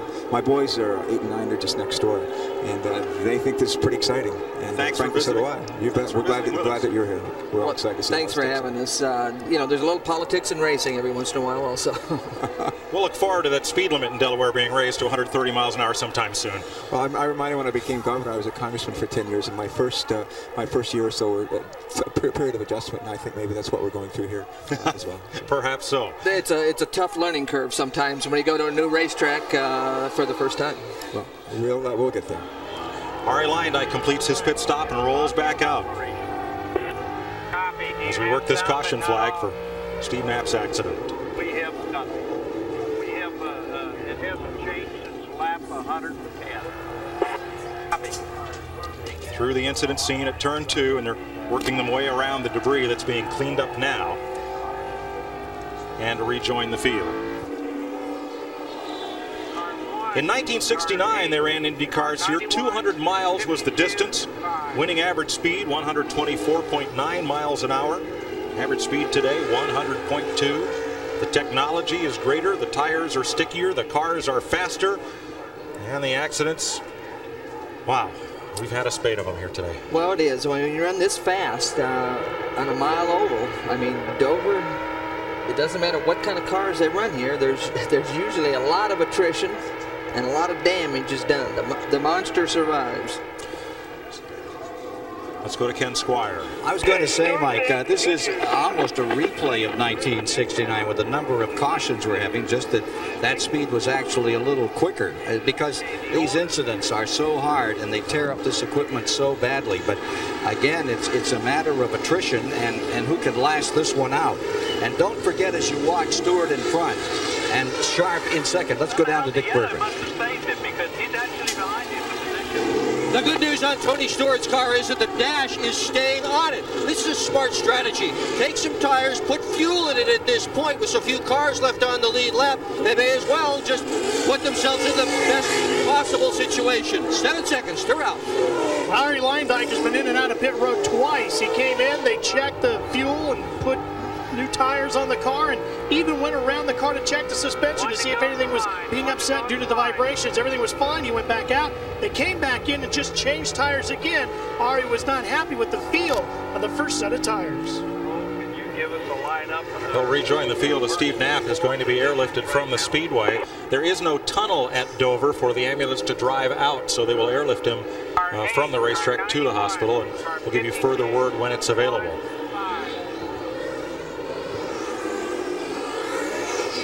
Getting set for the restart in one lap here. Scott Sharp, Buddy Lazier, Robbie Unser, Tony Stewart, and Arie Luyendyk are the lead lap cars.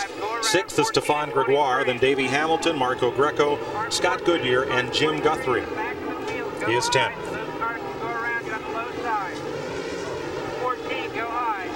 See that Steve Knapp has been stabilized there. The collar around his neck and head area, and being taken to the helicopter to be airlifted for treatment. You can hear in the background radio, that's IRL trying to let everybody know what to do, where the cars need to fit in, and how to get in line. Moving Davey Hamilton to the back of the line. And it may have been because of a stop before the pits were open and they did more than what was necessary to just run the car. We'll see. Scott Sharp rolls away from this field. He now has Buddy Lazier, who, remember, got back on the lead lap because Sharp was on pit road when the caution came out. Lazier is now the second-place car. It's Robbie Unser right behind him in third, and it's several cars back to Tony Stewart. Well, there's Robbie Unser. They've done a nice job. Robbie uses his head. He's, he's got the same mentality as Bobby, his dad, and he does a great job for a kid that's a rookie in IndyCar racing. Unser runs in third. Now Hamilton is now shown as 2 laps down It's 2 laps lost on pit road trying to make repairs to Davey Hamilton's car. Well, we can see Lazier in second, the blue car back here, right there. Buddy was off the pace early. Took some advantage of the yellow situations, made adjustments on the car. With all these yellows, they've been able to make a lot of adjustments to the car, and you can see that Sharp is not running away from Lazier like he did earlier in the race. Makes a good case for being a couple laps down, not giving up on it, and coming right back to the front because the leader was in the pits when the caution came out. You see him take his left hand on the wheel, off the wheel there, just kind of squeeze it, get some circulation going? Well, they don't have much time, and so anytime you can try to give it a moment of rest, that's what they try to do. If you hear the engine noise, you can hear the motor isn't changing pitch too much. They're using a lot of pedal angle. Tom, I got to wonder, do you primarily steer with your right, pull with your left hand, or push across with your right hand? Drivers are obviously different. You can see him flexing the right and the left down the straightaway. He did that at Indy too, but you have a lot more time at a place like Indianapolis to relax those things. Again, Jim Guthrie up high. He's been off the pace a little bit all day and giving the guys a lot of room. Oh, Stewart's in trouble. Stewart's in trouble. Is way off the pace. Coasting down the backstretch, he will make it into the pits. The track was clear for him to come across, but something has broken. It won't turn. Something's broken in the steering of Tony Stewart. We're hearing on the radio it won't turn right. Well, on ovals, most of the time you don't have to turn it right, but to keep them on the straightaway here, you actually have to be able to turn them both ways. 19 career Pep Boys Indy Racing League starts. 9 of those races he's not finished. See if Larry Curry and crew can fix it. Dick Berggren? Well, they're not really entirely sure what's going on, but all the work is at the back end of this race car, and this is such a disappointment. Last night, they worked on this car. They basically dismembered this entire car, took it all apart, checked absolutely everything, replaced anything that looked potentially faulty, just wanting to be absolutely sure that nothing failed. But something on the back end of the race car has failed. The engine cover is in the process of coming off, so the mechanics can go to work, and there is a very unpleasant odor up here from that race car. Something in the rear of Tony Stewart's car. Again, the pole sitter, but again, mechanical problems. Well, and it's amazing. You talk about the politics. We're down in the pits and we smell an odor.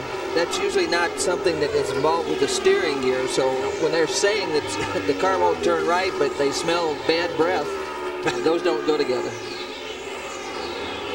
Scott Sharp took the lead from Tony Stewart, drove away from him, and continues to hold the front spot over Buddy Lazier. Ralph? Dennis LaCava is the chief mechanic for Buddy Lazier. Boy, those yellows really helped you guys get yourself back up to speed. Are you right where you wanted to be now? We're doing good. We made a lot of changes last night. Trying to use that first run to sort the car out. We seem to have it going pretty good, so we're going to have to run it down.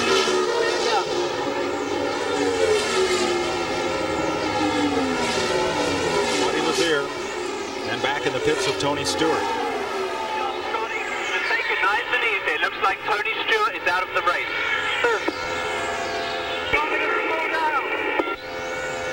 Well, you heard him try. Negative. Just take it nice and easy. Just stay doing exactly what you're doing. Now on the lower left of your screen, we've got onboard telemetry with Scott Sharp from the Delphi Automotive folks. Let's have a look here. Yeah, we do. We got miles per hour. Obviously, you can see that it doesn't vary very much. I mean, he's 187 at 88 almost at the end of the straightaway, but he only loses 4 or 5 miles an hour in the middle of the corner. And this is just after the crew has radioed to him and said, hey, your chief competition has just fallen out. Take it easy. We've got a ways to go. You don't have to push it. Now, the RPM is limited in the Pep Boys IRL, 10,500. They have to have an RPM limiter that cuts power to the engine at that point.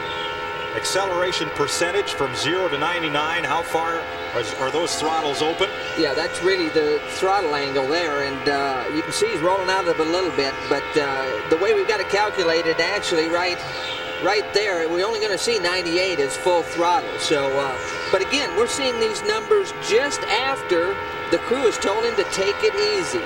The competition is dwindling, it's falling by the wayside, and let's make sure we're not one of them. And look at the lateral acceleration, Tom. 4.5 Gs through these corners. Well, the real key there, you can see negative on the straightaways. It actually follows the other way. That's why you have to turn the car right when you're going down the straightaway.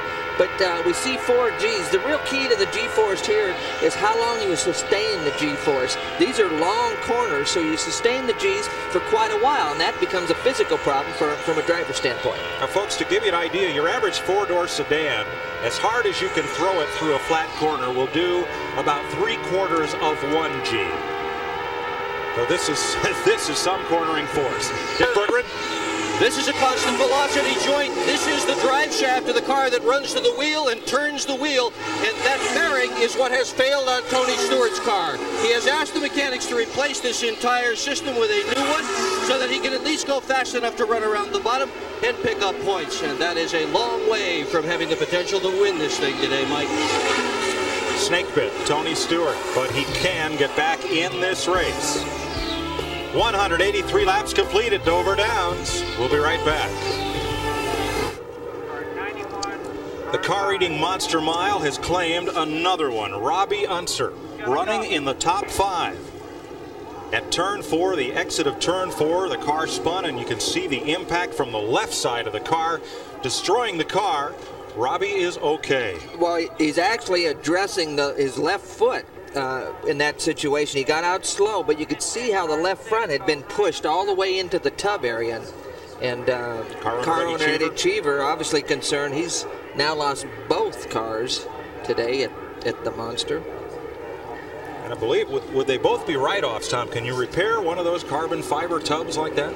Well, you'll have to evaluate it. There'll be some parts and pieces. You know, there might be a brake caliper that they can say or something, but the tub itself, is that a write-off, or do they patch and repair them?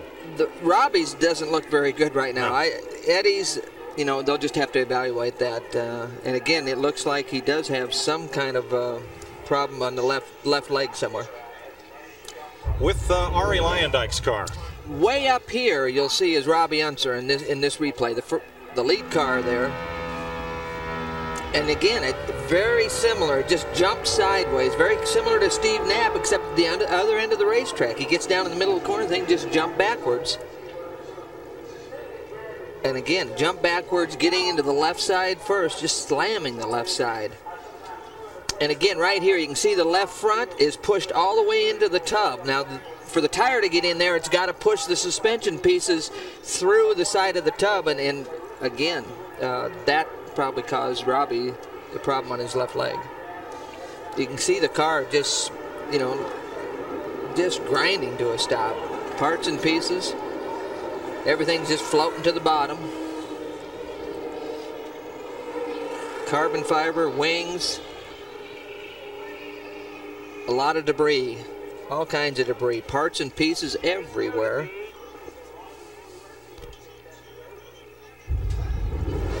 But Robbie Unser climbed out. He sat up in the car, talked with the medical officials, reached down and was feeling around the left leg area before he finally did climb out of the car and get a little help into the ambulance. There's his team owner, Eddie Cheever. Cheever has not yet had time to change into street clothes after the accident that he's been involved with Greg Ray, that took Cheever driving what was then the third-place car out of the race. Well, again, heading over to make sure his driver's all right. I played golf with Eddie this week, and he said he had a lot of guys interested in buying his team, and first thing I ask him is, when are you going to close? Because it's not a profitable situation owning these race cars. Cheever's second car is on the hook. CBS Sports coverage of the Pep Boys 400K will continue after this word from your local station. Update we have on Steve Knapp. You saw him helicoptered out of the Speedway to Kent General Hospital. It was reported that he was awake and alert and talking with the caregivers, and has been taken to the hospital for observation. If we get further word, we'll pass it on to you. Brian Tyler back in the race. 47 laps down. They made repairs to Tyler's car, and he's going back out. 1969 was the last time Indy cars were at Dover, August 24th. Competitors that day include number 12, Gordon Johncock, who finished second. Number 15, Al Unser Sr., and number 20, Jim Malloy. Mario Andretti's in the number 2. He's the sandwich there. And on the inside, 68, Jerry Carl. And there's your winner, Art Pollard, number 57, in a Plymouth-powered Indy car. August 1969. A.J. Foyt was in that race. He finished 19th, Tom, and A.J. took home $285. Well, back then, the cars only cost about $500. Did you see those things? Yeah. Buddy Lazier in the pits. Second place. And away. Again, this is late pit stops under this yellow, trying to give them enough fuel in these cars to maybe go to the finish. Scott Sharp, race leader behind the Olds Aurora pace car. Sharp started racing in karts at age 8. He's going to pit this lap and make a stop and cycle around there. Won 50 of 75 go-kart stops and was on his way. His dad, multiple-time SCCA champion. Well, getting down in the apron, so he's going into the pits. Okay, watch your speed. Let's make it nice and easy. Put it right on the box. Nice, clean pit stop. Should be his last pit stop of the day. He won his first ever SCCA race. There's Jim Harbaugh, Baltimore Ravens quarterback. You're going to see a lot of him on CBS this fall. He's a part owner of the race team here. Reset fuel. Scott Sharp in.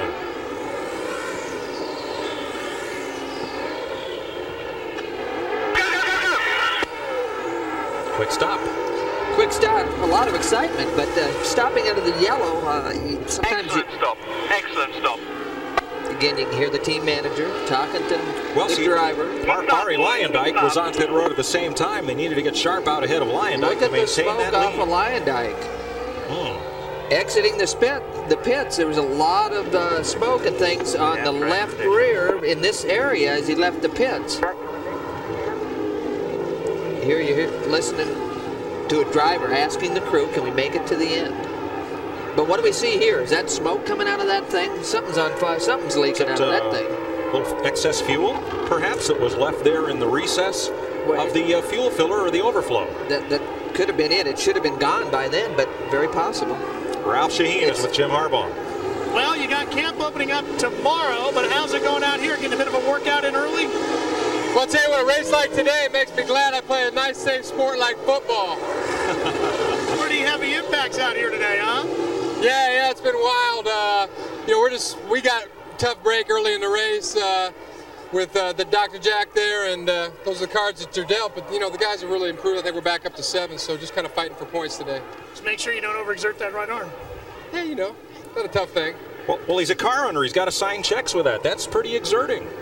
You'll see a lot of Jim Harbaugh Sunday, September 6th on CBS at 1 p.m. when his Ravens face off against the Pittsburgh Steelers. He'll have a shoulder pads and flak jacket when we see him in the football field. He might think he needs that in the pits. There's a lot of shrapnel out there. No sponsor logos there, not too many of them. That's one of the many games you'll see on CBS this fall. The Goodwill games are coming up next on CBS. USA versus Puerto Rico basketball. Must have been talking to Goodyear. Right at the conclusion of our event. Tony Stewart is back in the race. He is 28 laps down after repairing the right rear drive shaft and constant velocity joints. Well, and you get back to the problem they had back in this area, the drive shafts. The car is very soft. Because of the roughness of the racetrack, they have to have a lot of travel. They soften the cars up so it'll get over the bumps. When you soften them up, the car travels a lot farther and puts those half shafts in bad angles, and it's hard in the CV joints. We're under caution at Dover, and we'll be right back.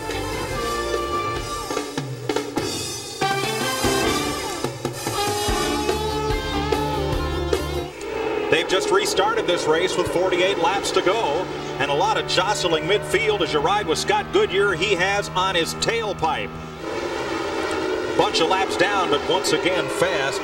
Tony Stewart way down to the race leader after repairing that right rear.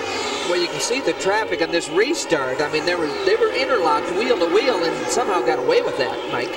Lead battle's a good one. Buddy Lazier, Scott Sharp dives to the inside.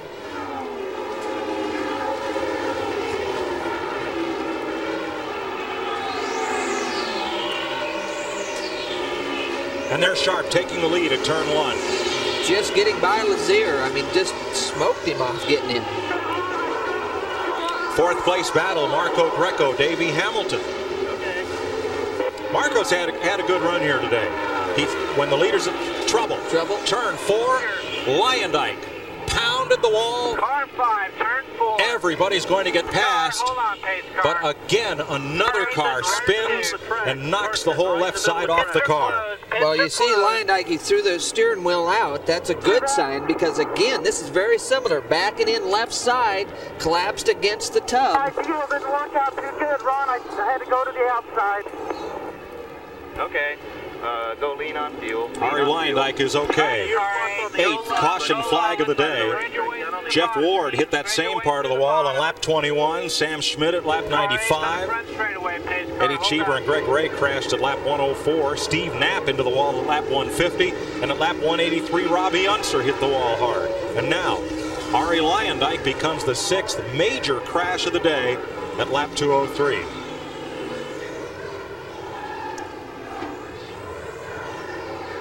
I can't tell there. Luyendyk looks a little disgusted. I don't know if he's disgusted with himself, the car, the racetrack, or one of the other drivers.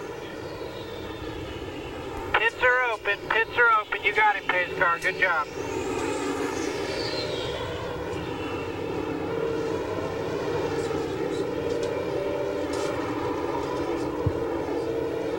Giving a what happened to someone on pit road.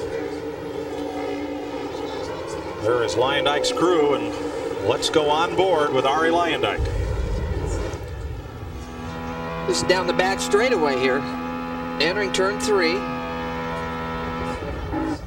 Oh, you can hear it sounded like the motor locked up or something. It just stopped all of a sudden and jumped the back end sideways. So it almost sounded like the motor froze up right there. And when the back wheel stops spinning, the back catches the front. Because you could hear the engine under full power, and then suddenly the engine stops. You could hear the noise went away instantaneously. Fluid from the impact coming out, and little fire extinguisher foam going down there on remains of Arie Luyendyk's car. He is okay. Every driver thus far has walked out of the care center except Steve Knapp, who was taken alert and conscious to the local hospital for observation. But this did not appear to be a loss of control or a cut tire. Listen to the sound of the engine here in this replay.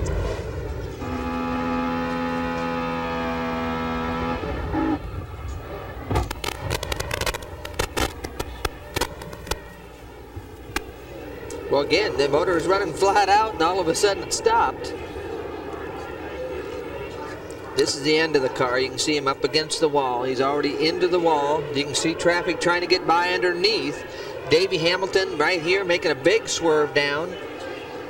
Kenny Brack gets by. He's a bunch of laps down early in the race. And the first car to go by, Tony Stewart at speed, dropped off the banking, pounded down on the apron, and got through. Watching Scott Goodyear's view. You can see Luyendyk already up above. Goodyear's trying to get down low, and then another car.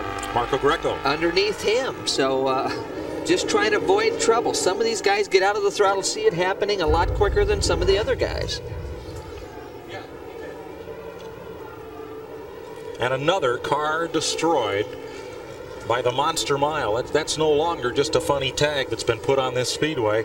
It has had these cars for lunch today. One driver practiced here and before qualifying elected not to continue. He's with Ralph. That would be Buzz Calkins. Buzz, why did you end up not racing here this weekend? Well, I think it was kind of the circumstance where we blew an engine right before qualifying yesterday, and really wouldn't have had enough time to get back into the qualifying line. So we came out, we've kind of been, the last couple of races kind of been going on kind of a downward spiral, so I think we need to take this race off and take Charlotte off, kind of reevaluate where we are, and get back into a more competitive position by the time we get back to Colorado Springs. You had an opportunity to get some practice laps in, and you've obviously watched what happened here today. What's your assessment of this racetrack today and what you're seeing? Well, I think everybody knew coming into it was going to be a difficult place just because of how bumpy it was and the speeds and how close everybody was running together. So it's actually been a lot better than maybe I would have expected at first. But I don't think there's any problems with the track. They did a good job grinding down a lot of the bumps that made it better than where we were when we came back testing. And so it's just one of those things that's tough on cars, and just hope for a safe finish.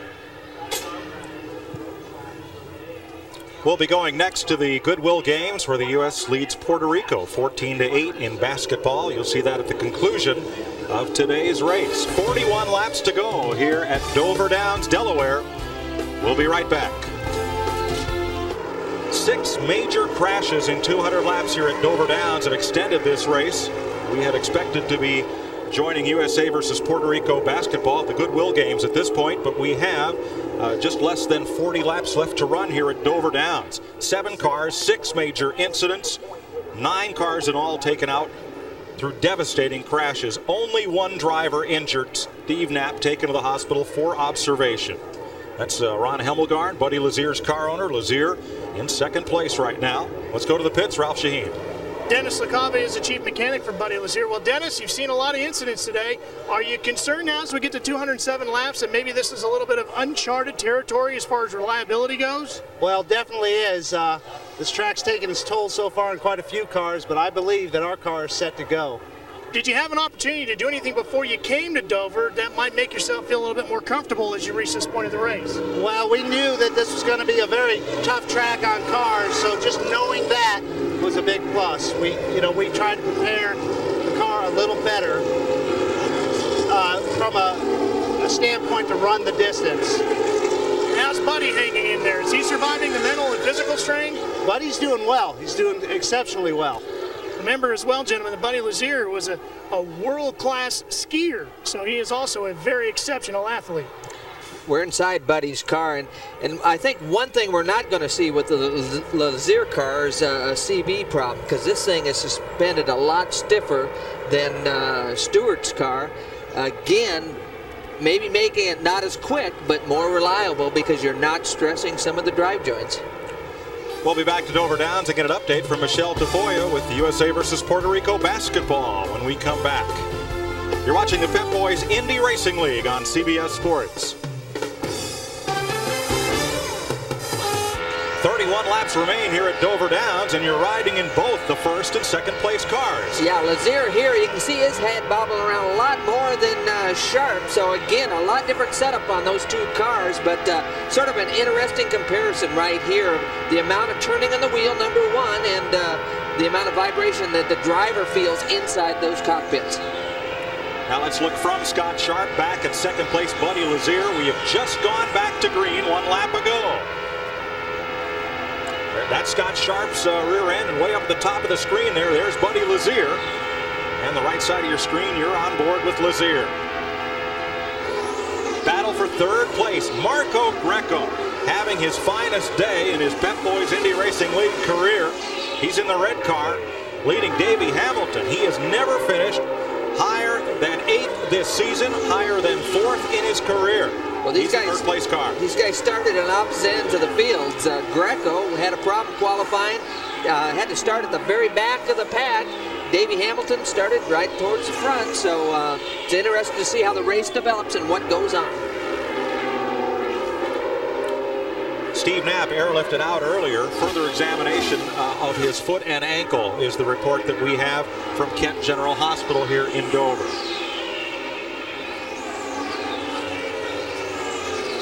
30 laps to go. Next time by 2:21 complete.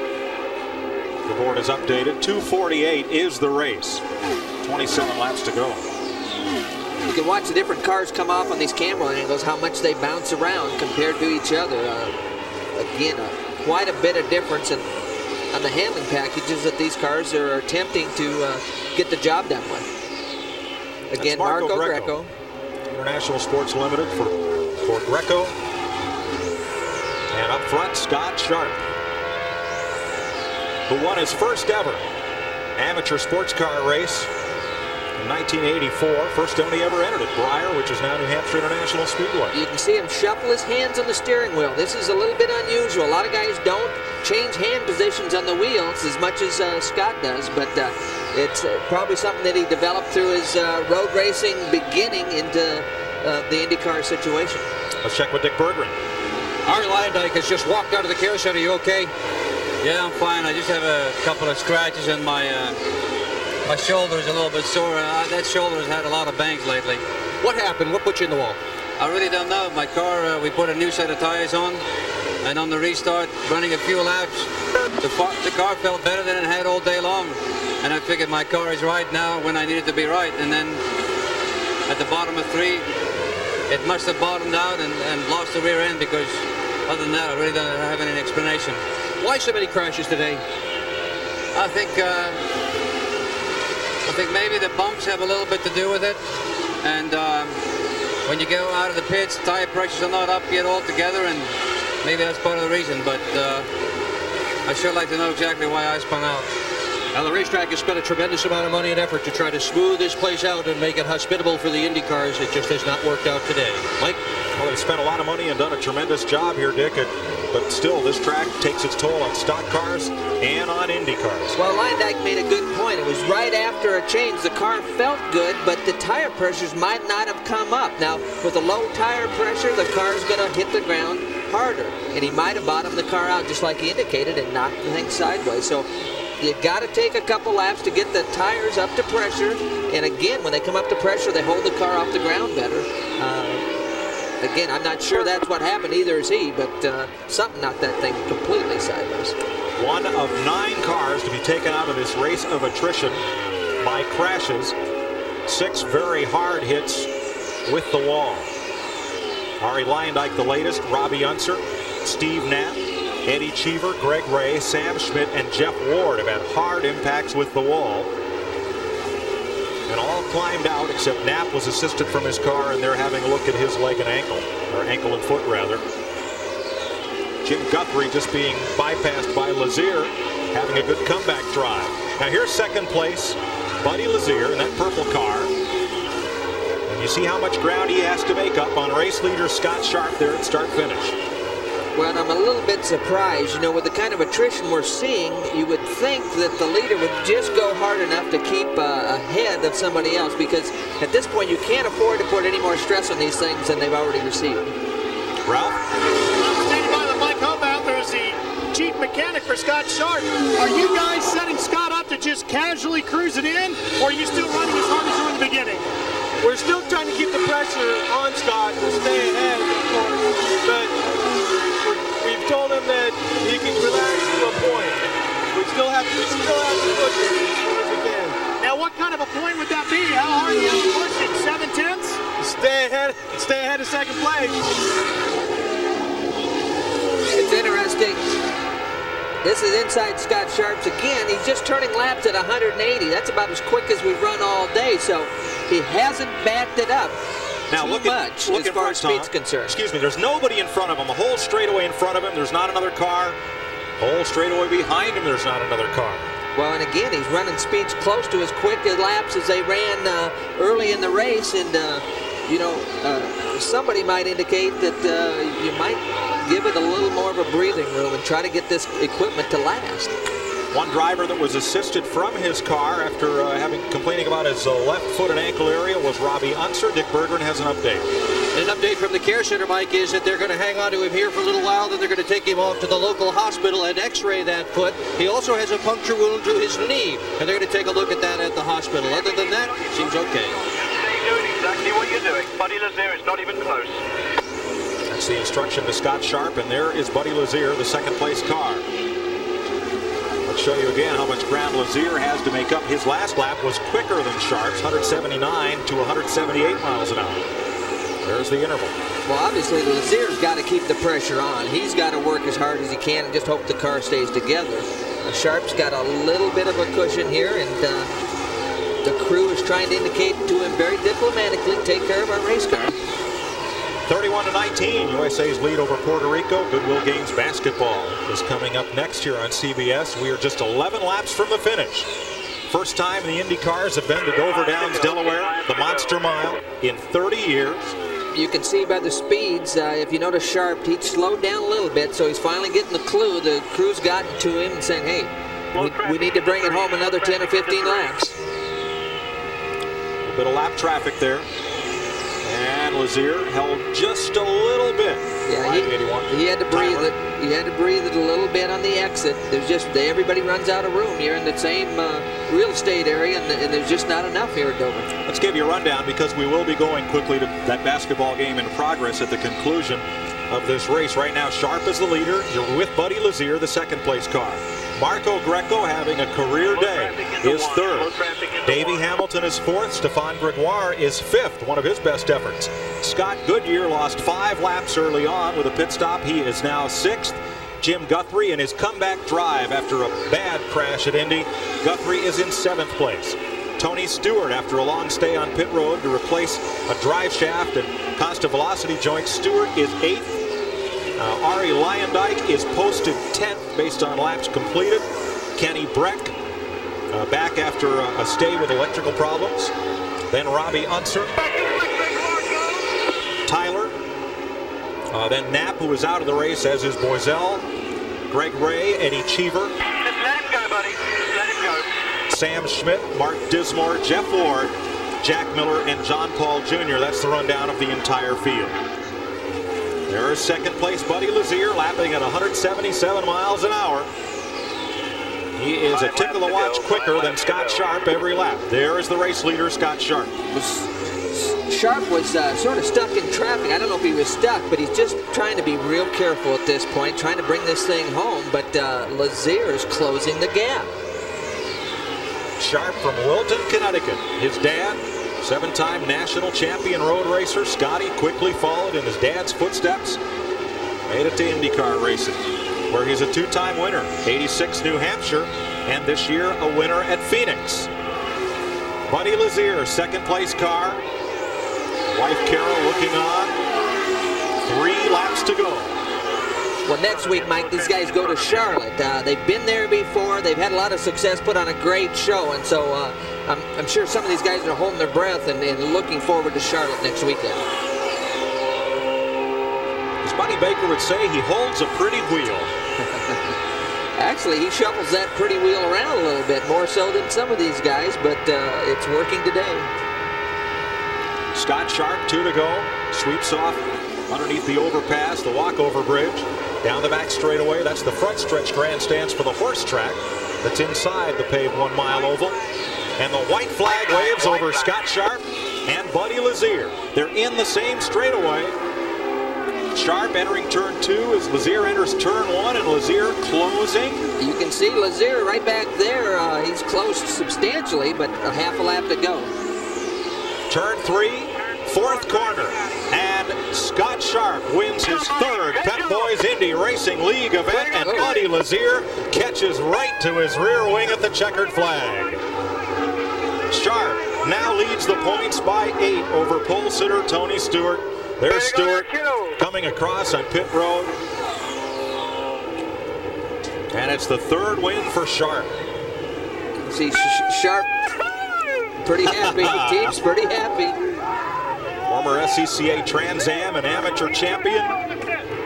And on the 1-mile ovals, Tom, all of his wins have come on 1-mile ovals. Well, great job today. For Tom Sneva, Ken Squire, Dick Berggren, and Ralph Shaheen, I'm Mike Joy saying so long from Dover Downs International Speedway, where Scott Sharp has won the 1998 Pep Boys 400K. You guys hold the party till I get there?